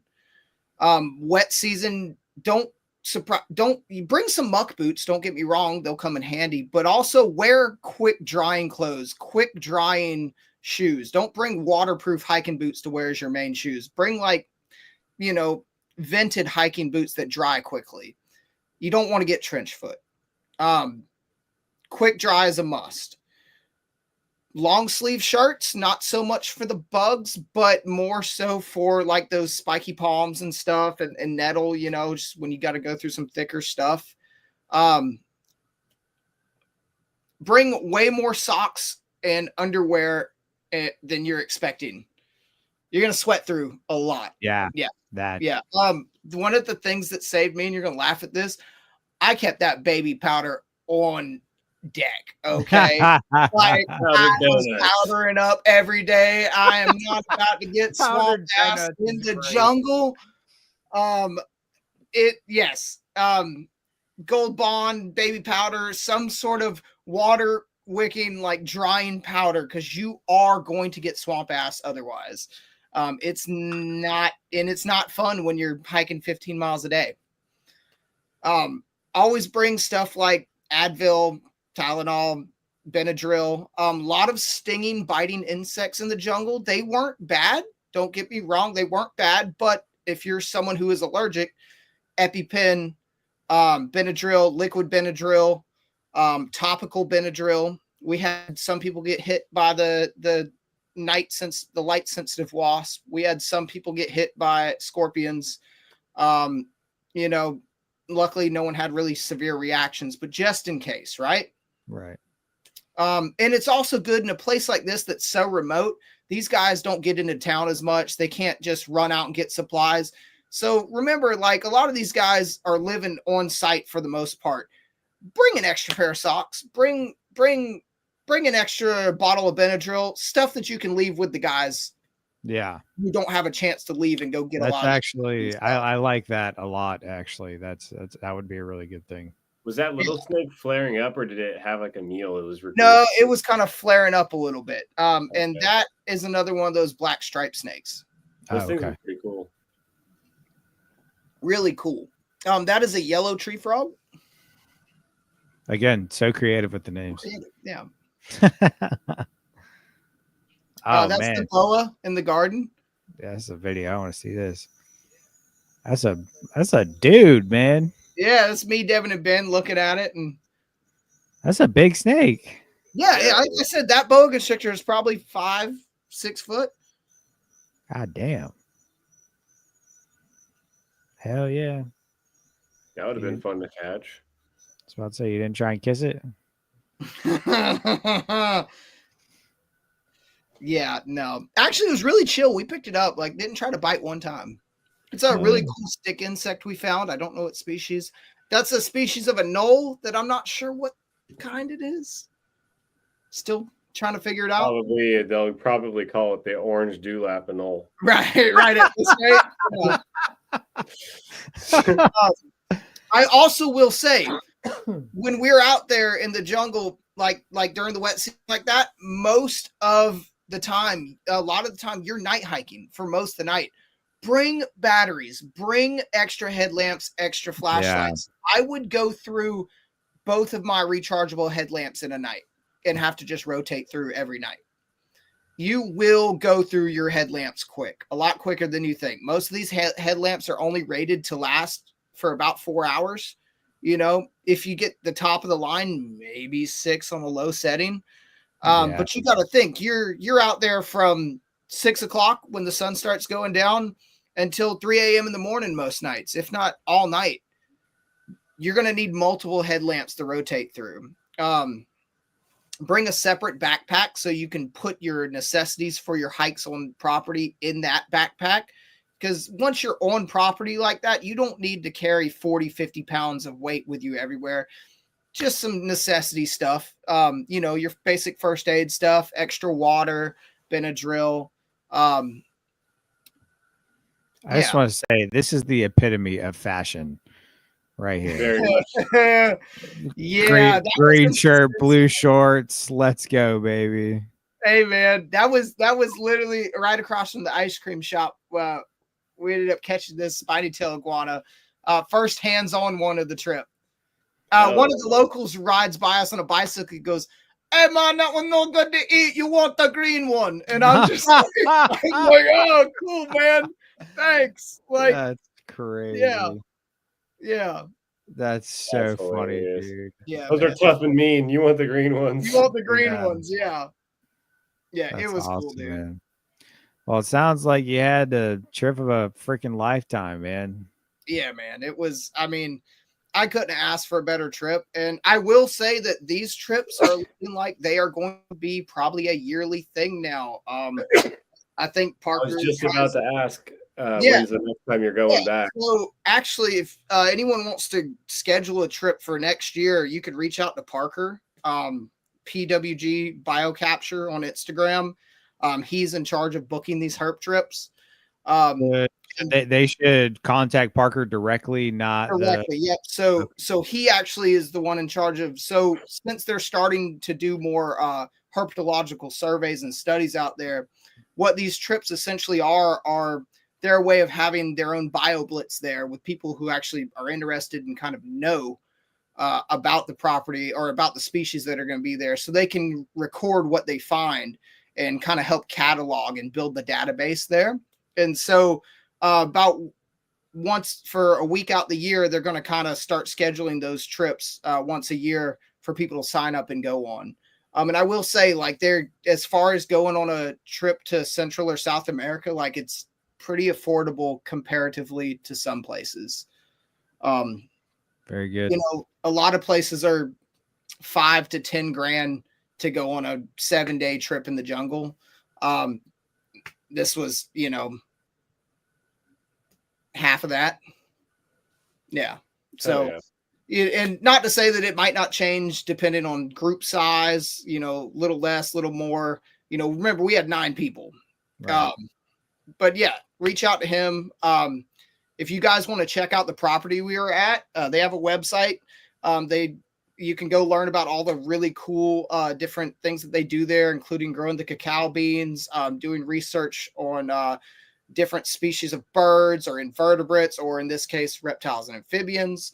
And it is bee free. And we are going to, afterwards, we're going to make a post, you know, just a picture Parker took with a little thing on, and we're going to post the link. I know on Instagram, sometimes you can't actually click the link that you post, but type it in, copy paste, whatever you got to do. But the link will be on there for y'all if y'all want to go and donate to Be Free and help out a good cause. Yeah, they're doing a lot of really cool research up there, man. And it's a beautiful property. Yeah. And with the whole process for the trip, now, if somebody was interested and they hit up Parker, does Parker kind of tell them what airports work, or does he get the tickets, or does he just tell you where to go and all that? Prior to this, there will be a Zoom meeting with people from the property as well as Parker, and they have a Zoom meeting. They go over kind of the schedule and kind of the arrangements and what to prep for the trip.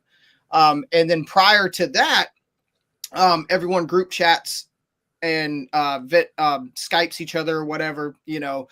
Everyone will have a meeting together to get plane tickets and get that in order. Gotcha. So yes, everyone kind of gets together and then gets the plane tickets in order so that everyone shows up at the same time, because once you get to the airport and you want to get there around the same time so you can all get shuttled from the airport to the property to hike in together. Right. Yep. So that'll be arranged prior to the leaving for the trip. Well, let me know when you're going to go again, man. Yeah, man. I might start putting it to the side. That might have to be a I might go again next year. I mean, it was an awesome trip, dude. Yeah, that's awesome, man. And you probably only saw half the shit you had the potential to see there. So yeah, we were still missing. I mean, I want to say there's something like 50. I think there's 50 something species. I could be wrong, but I mean, I want to say there's like 50 something species of snakes in Belize, and you know, we saw 14. Jeez. Yeah, and on that property itself, I have the list that I was sent of the species found there. We probably only found a third of what has been recorded there. Right. Yeah. That's nuts, man. Yeah, man. Well, thank you for going through all that with us, Gabe. We're hitting the 2-hour mark, so we're going to jump into these write-ins real quick. Try and run through these a bit. Our first one is coming from a frequent flyer of writer-ins, Mr. Nate Truax. He's also a previous guest on the show. He says, a little throwback Thursday to July of 2020 when I went out to visit the St. George area of Southwest Utah to visit some college friends of mine. The first snake we saw was this Great Basin rattlesnake that was in my friend's parents' front yard. Then we went out hiking and saw some Scoloporus, which you can make it out right there. If we'll zoom in a little bit. And then another Great Basin rattler. Those things are so pretty, man. They really are. The one in the bucket picture looks insane. Yeah. A landscape shot. The next day, we went out to this one spot for some zebra lizards. Damn, that's that cool. thing's freaking nuts, dude. Look at that thing. Then some late night road cruising turned up a third and largest Great Basin. God, Damn. they're so pretty. Yeah, that thing's gorgeous. Great pictures, too. The day after that, we went looking for some chuckwalla, but instead I spotted this baby desert tortoise right next to where I had just put my foot. Oh, it doesn't Maybe get much better. it doesn't get much cuter than a baby tortoise, man. I It mean, does. it really doesn't. Then a really sickly looking long-nosed leopard lizard. That Whoa, thing's insane, dude. that's badass. Then an absolute unit of an adult leopard lizard. Then that night we saw some scorpions, which this will always trip me out, dude. Like that shit's crazy. Then the next day we got our chuckwalla and desert iguanas. Can't go wrong with some Chuckies and a crack. Those leopard lizards almost look similar to the yellow spotted night lizards we saw out there in Belize. It's cool. Yeah, Cool for species. sure. Yeah, And then he says that was my only time in the desert. So thank you very much, Nate, for another great ride-in. those are some cool lizard species, man. I yeah. wish we had stuff like that in the Southeast. For sure. Next, we have Mr. Michael Gillen. He says, went herping in southern Alberta a couple months ago in late April with a good friend. It was definitely a change of scenery from beautiful British Columbia, but I had a great time visiting friends and their shops. In the couple days we spent herping, we turned out 8 bull snakes, 2 prairie rattlesnakes, 4 terrestrial garter snakes, and several northern leopard frogs. Nice. See, those are freaking units. Those are big ones. I've always wanted to go to, this area. Like, it's like you think of, where do you say, British Columbia, southern Alberta, and it's like, dude, like, it's insane. Beautiful. And always love me some good old bull snakes. That's for sure. But thank you very much, Michael. We certainly appreciate the ride in. Next, we have Mr. Wild World of Deming, another frequent flyer. He's only got 2 pictures. He says, I have the need to herp. Hey, you beautiful gentlemen. Hope everything going well. Today, I send you some bugs. The first one is an amazing jumping spider that I haven't seen before in Washington, but the orange is amazing. Second one, my wife wanted me to send in, and it's of a 1.5 inch long darkened beetle. Oh, those are backwards. Darkened beetle. She asked if it was good size, and I said I would ask Sky if 1.5 inches is good size. Have a good 4th, get drunk, and blow some stuff up. Always a good size. It's massive. It's a massive beetle. Huge beetle. That's a beautiful jumping spider, though. Yeah, the jumping spider looks sick. Thank you, sir. We always appreciate the laughs. That dude always cracks me up. And then, of course, you knew it. You knew it was coming. Mr. Devin Phrase. He says, just some random finds across Maine, New Hampshire, and Massachusetts. The Italian wall lizards are from a small population in Boston and are the only lizards anywhere close up here. The really nice ribbon is a northern and the others are easterns. There's a mix of Maine and maritime garters too. That milk is fucking nice. Dude, we got to get Devin on the show, man. Dude, seriously. I mean, Devin's the snake king. Dude's freaking murdering it out there. Yeah. It's so funny. You never think of, like, areas like Maine and New Hampshire being like prime herp spots, but Devin's got it figured out, boy. Like that dude is insane. That's those Italian wall lizards. Yeah. He's a freaking machine. He's a machine, mate. He sent me a bunch of pictures, so we should kind of scroll here. Oh, look at the spotty. Little spotty. He's got those spotteds figured out too, man. Jesus. He finds those things all the time. Good old ribbons. That's a big dark one. Water. That thing's old. Yeah, old and dark. I love to see it though, man. Those big, just red on the belly. Yeah, dude, they're beautiful. Oh, it's gorgeous. Little ring neck. Painted. Their garters are so much prettier than ours. Like, truly. I mean, I've seen some pretty ones here, but it's very far and few between to the butt ugly brown ones. The only ones that are pretty, like, we get the occasional blues, and I've seen some coppery orange ones, and like those are dope. But as far as your average garter goes, like, they're so pretty out there. Thank you, Devin. Continue absolutely crushing it. Then Mr. Chris from Reptiles and Oddities.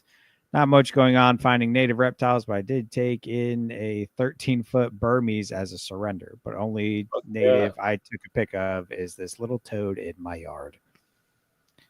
Beautiful little guy. Thank you, Chris. Next, we have Mr. Taven Wright, who has also been killing it. He is Lizards and Shit on Instagram because I find that name very funny. He says, me and a buddy cruised our regular road and oh man, I'm just gonna say Kansas again last night. Found a racer in this location for the first time, so that was awesome. Don't know how we got a hold of it with it still being 90 plus degrees out. Definitely had to turn on Lambo feedies for that one. Took forever to get these pics of it with multiple attempts of trying to knock my phone out of my hand with its face. My friend holding it surprisingly only got lit up by it once, but that one bite had all 7 gates of hell behind it.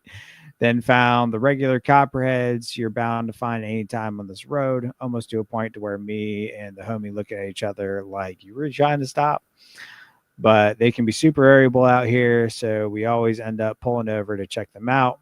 Then an interesting western rat snake at about 11 p.m., which isn't very common out here. Going out again tonight around Perry Lake to see if we can get some nice Nerodia. We'll indeed send more pics if I'm successful.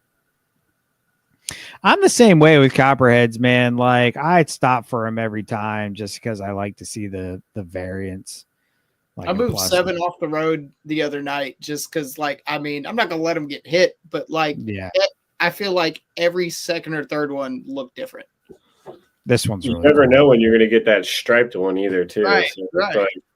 Like, yeah, I don't keep venomous, but let me find a striped copperhead. Right. Here's that western rat snake. That was really neat. Oh, that's so beautiful. Then he says, got 2 woodhouse toads at work under the ice maker. And I've never heard of a woodhouse toad. So that's freaking cool. And that thing's a freaking dump truck, dude. Look at the stripe down the center. That's cool. Yeah, those are dope. Then he says, ornate box turtle saw on the road this weekend coming home from some county in Texas and Kansas that I'm not going to try and pronounce. Beautiful. Thank you very much, Mr. Taven. Keep up the good work. You're absolutely killing it. And then an awesome one from a very good friend of ours that hasn't wrote in a bunch, but absolutely destroyed it. Mr. Dustin Gron. And you know Gron's coming in with the heat. Uh-oh is right. He said, first good herp-filled weekend in AZ. Started hiking in a range that has kicked my ass over the years, but I needed to get it done, so I set out on a solo hike. After flipping rocks and hiking for a few hours with just a few alligator lizards to show for it, found a female that just laid eggs, which was cool. I decided to let things warm up and cruise some lower elevations for a while. Once things warmed up a bit more, I headed back into the mountains and hiked up a little clob in about 30 minutes. So I decided to run home for a quick bite to eat. Later that night, I met up with a buddy to do some cruising and look for thorn scrub hook-nosed snakes on the Mexican border as the area had just gotten its first good rains. First snake of the night, which was this huge Nablaki, which is not common in this area at all. Second one I found here, winky face. Followed by this tiny lyre snake. Jesus. First one I've seen in this range and the smallest one I found. Later that night, my buddy rolled up with a nice tiger and a first in that range for me. The next night, I meet up with Chains, which is our buddy Brandon, to cruise a new mountain range for the both of us. That area had gotten a heavy amount of rain right before we got there, cooling things off more than we'd like it to. Being in a new area, we decided to just check it out anyway. We spotted a small mine entrance pretty far back into the hills and decided to see if anything was taking shelter from the rain. Not thinking anyone would be home, a little blacktail rattlesnake was coiled up in the entrance. Hell Things yeah. Things cooled down quickly, so we went to a different mountain range that was much drier, only finding another tiger rattlesnake. The next morning, we went back to the previously stated ass-kicking range, but with the intention of finding a ridge-nosed rattlesnake. Fairly quickly, I spotted a tiny one just off the main trail. Oh, just killing it, man. That is just, Look how Can't cute. Can't believe I went a couple years without much to show, then getting two of the biggest targets in a weekend. I wanted to end this great weekend of herping with some green rats. So that evening I cruised an area. I've come across a couple. Sadly, I didn't see any, but come to found another tiger and a huge blacktail to end a great weekend of herping. Dude, that is awesome. Killer fucking weekend of herping. Yeah, dude. I mean, brother absolutely smashed it. Like, dude, a fucking ridge nosed? Are you kidding me? A fucking ridge nose, a liar, and a mountain king are all back to back. Get fucked. I mean, he should have gone and bought a lotto ticket after that. I mean, get fucked after the club too. Jeez. Yeah, man. The only thing he's missing is a twin spot, and that's like literally. Jesus, man. Absolutely crushed it. Thank you, Dustin. Keep killing it. As soon as I saw his message, I was like, oh boy, here we go. And last but not least, Mr. Pinelands Reptilia, he ended with a quick one. Oh, that's another alligator lizard, I think. Yeah. Yeah, it's the one with the eggs. Oh, yeah. Okay. Sorry. I thought those were all. But this is a fun one. He said, it isn't exactly field herping, but I was excited to see that we have renewed tourist activity at a burrow on our property. It was only one for about a week, and then a second showed up. And he got busy. They be fucking. But that was a fun one. Always good to see some mating gophers in the area. Always a good sign. Hell yeah. But all right, that concludes our write-ins. Thank you all so much for continuing to tell us about your herp stories. Again, please keep them coming. Just because we're not going to say every single one on the show anymore doesn't mean we don't want them. And again, as long as you guys are okay with it, we will share the large majority of them on our page. But yeah, and even if you don't make it that week, we'll pull some old ones. But yeah, we are sitting over a little over 2 hours now, so I think it's about time we wrap this sucker up. Any closing remarks from you fellas? Y'all keep at it. Keep ready for Daytona. Yeah, dude, Daytona. Oh my god, I'm so ready, man. Me and Jack have been talking nonstop about it. Like what, 2.5 weeks out? 3 weeks. It was exactly 3 weeks. Yes, today. Today, Yeah, exactly. Exactly 3 weeks today. We're leaving. I can't wait. Yeah, dude. I'm so ready. We're gonna hit the alligator farm in St. Augustine before we hit Daytona. Me and the boys. Gabe, are you the one that's never been there? No, I've never been there. Oh, dude. Yeah. I thought you were there last year. No, we didn't. I didn't go by there last year. Is he going to be there this year? Wait, what? No, I was there last year, but I didn't go by the alligator farm. Oh, I was like, motherfucker, you were. Yeah, he was at Daytona. Yeah, sorry, I was at Daytona last year. I just didn't go by the alligator farm. Yeah, no, it was tore up, but not that tore up. Yeah, no, I drug his ass there. Yeah.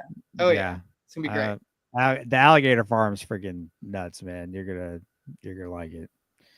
It's a good time. Heck yeah. So that's our plan. Gabe and Jack are to come crash with me Wednesday night, and then Wednesday morning early we're gonna go hit the alligator farm and then hit Daytona. It's so weird. This is the first year that in several years that I'm not bringing several snakes with me to give to people. So it's actually quite nice. Like I don't have to worry about animals. I can stop and let the truck get hot. And I'm actually not driving for the first time in God knows how long now. Jack's gonna drive with us? Yeah, Jack's gonna drive because he's got the bed cover on his truck, and we don't want to pile get so many speeding tickets. You guys are gonna be going 150 fucking miles an hour. Yeah, we're not gonna get tickets. The cops won't be able to catch us. That's right. We're just gonna pull off the road and haul ass through the forest, and that's Tacoma, baby. But yeah, we're severely looking forward to it. I'm so ready, and it's gonna be a good time for everybody. It's a much needed time away. It's always a good weekend to just kind of decompress and hang with the boys. So, boys trip for sure. But with that, everybody keep at it, keep herping. Fall season's on the way. It's a little slow for a lot of us in the southeast right now, but it'll pick back up. October's right around the corner, boys. That's Let's right. Hope. Yeah, yeah. You gotta try and find you assignments this year, Sky. I got to, man. It's a bad dry streak. Yeah, gotta make it happen. I'm hopefully gonna get lucky and go see Gabe, and he'll bless me with a Simus. Don't count on me. I'm a Simus deterrent.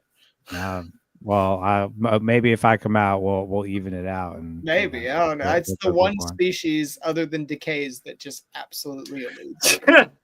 Other than decays is crazy. I'm really hoping I can pull out a late year. When I come over to your house. When I come over to your house the Wednesday night before Daytona, I'm flipping every rock in your yard.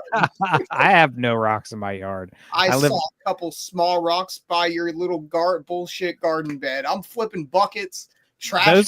Those are shells that were there before I moved in. I never got rid of. Flippable, I'm flipping it. I actually found my first rough green on the year. Me and Kayla were out on the motorcycle. We went to a little landing just to take a ride, and on the way back, like she's on the back, and I saw this little rough green going across the road. I was like, "Zach!" I slammed on all the brakes, about tipped the bike over, and oh my god, lay the bike down for a rough green. No, I didn't. I love rough greens, but I love my bike a little bit more. So yeah, you almost turned your bike into a rough green for a rough green. Fucking yeah. No, that was not. No, couldn't do that. But managed to get the kickstand down and run over and grab it. And it was funny. They're on because the landing we went to is kind of like in the backwoods area, and on the way back, we were going, I started to pick up speed, and there's another little tiny snake that just darted off the side. I was like, there's no chance. I'm not even going to try. I will wreck this thing. trying to stop for that. But I think it was probably a little racer or something. That's cool. Yeah, that was the first rough green of the year. Nice. Even though Gabe's found like 50. But I've only found like 30. Only 30. Shut up, Gabe. I hate you. But this has been episode 30 of Flippin' Tin. Thank you to everybody that tuned in for the live show. Thank you to everybody that wrote in. Please keep them coming. We're going to try and get back on our normal rotation. So hopefully we'll be back in 2 weeks because it'll be the week before Daytona week. Obviously, there won't be any podcasts. But yeah, we will be back soon, and we should have hopefully, as long as it works out for our guests, we should have a salamander episode planned out for next week in the next episode. So stay tuned for that. And until then, happy herping. You. Peace.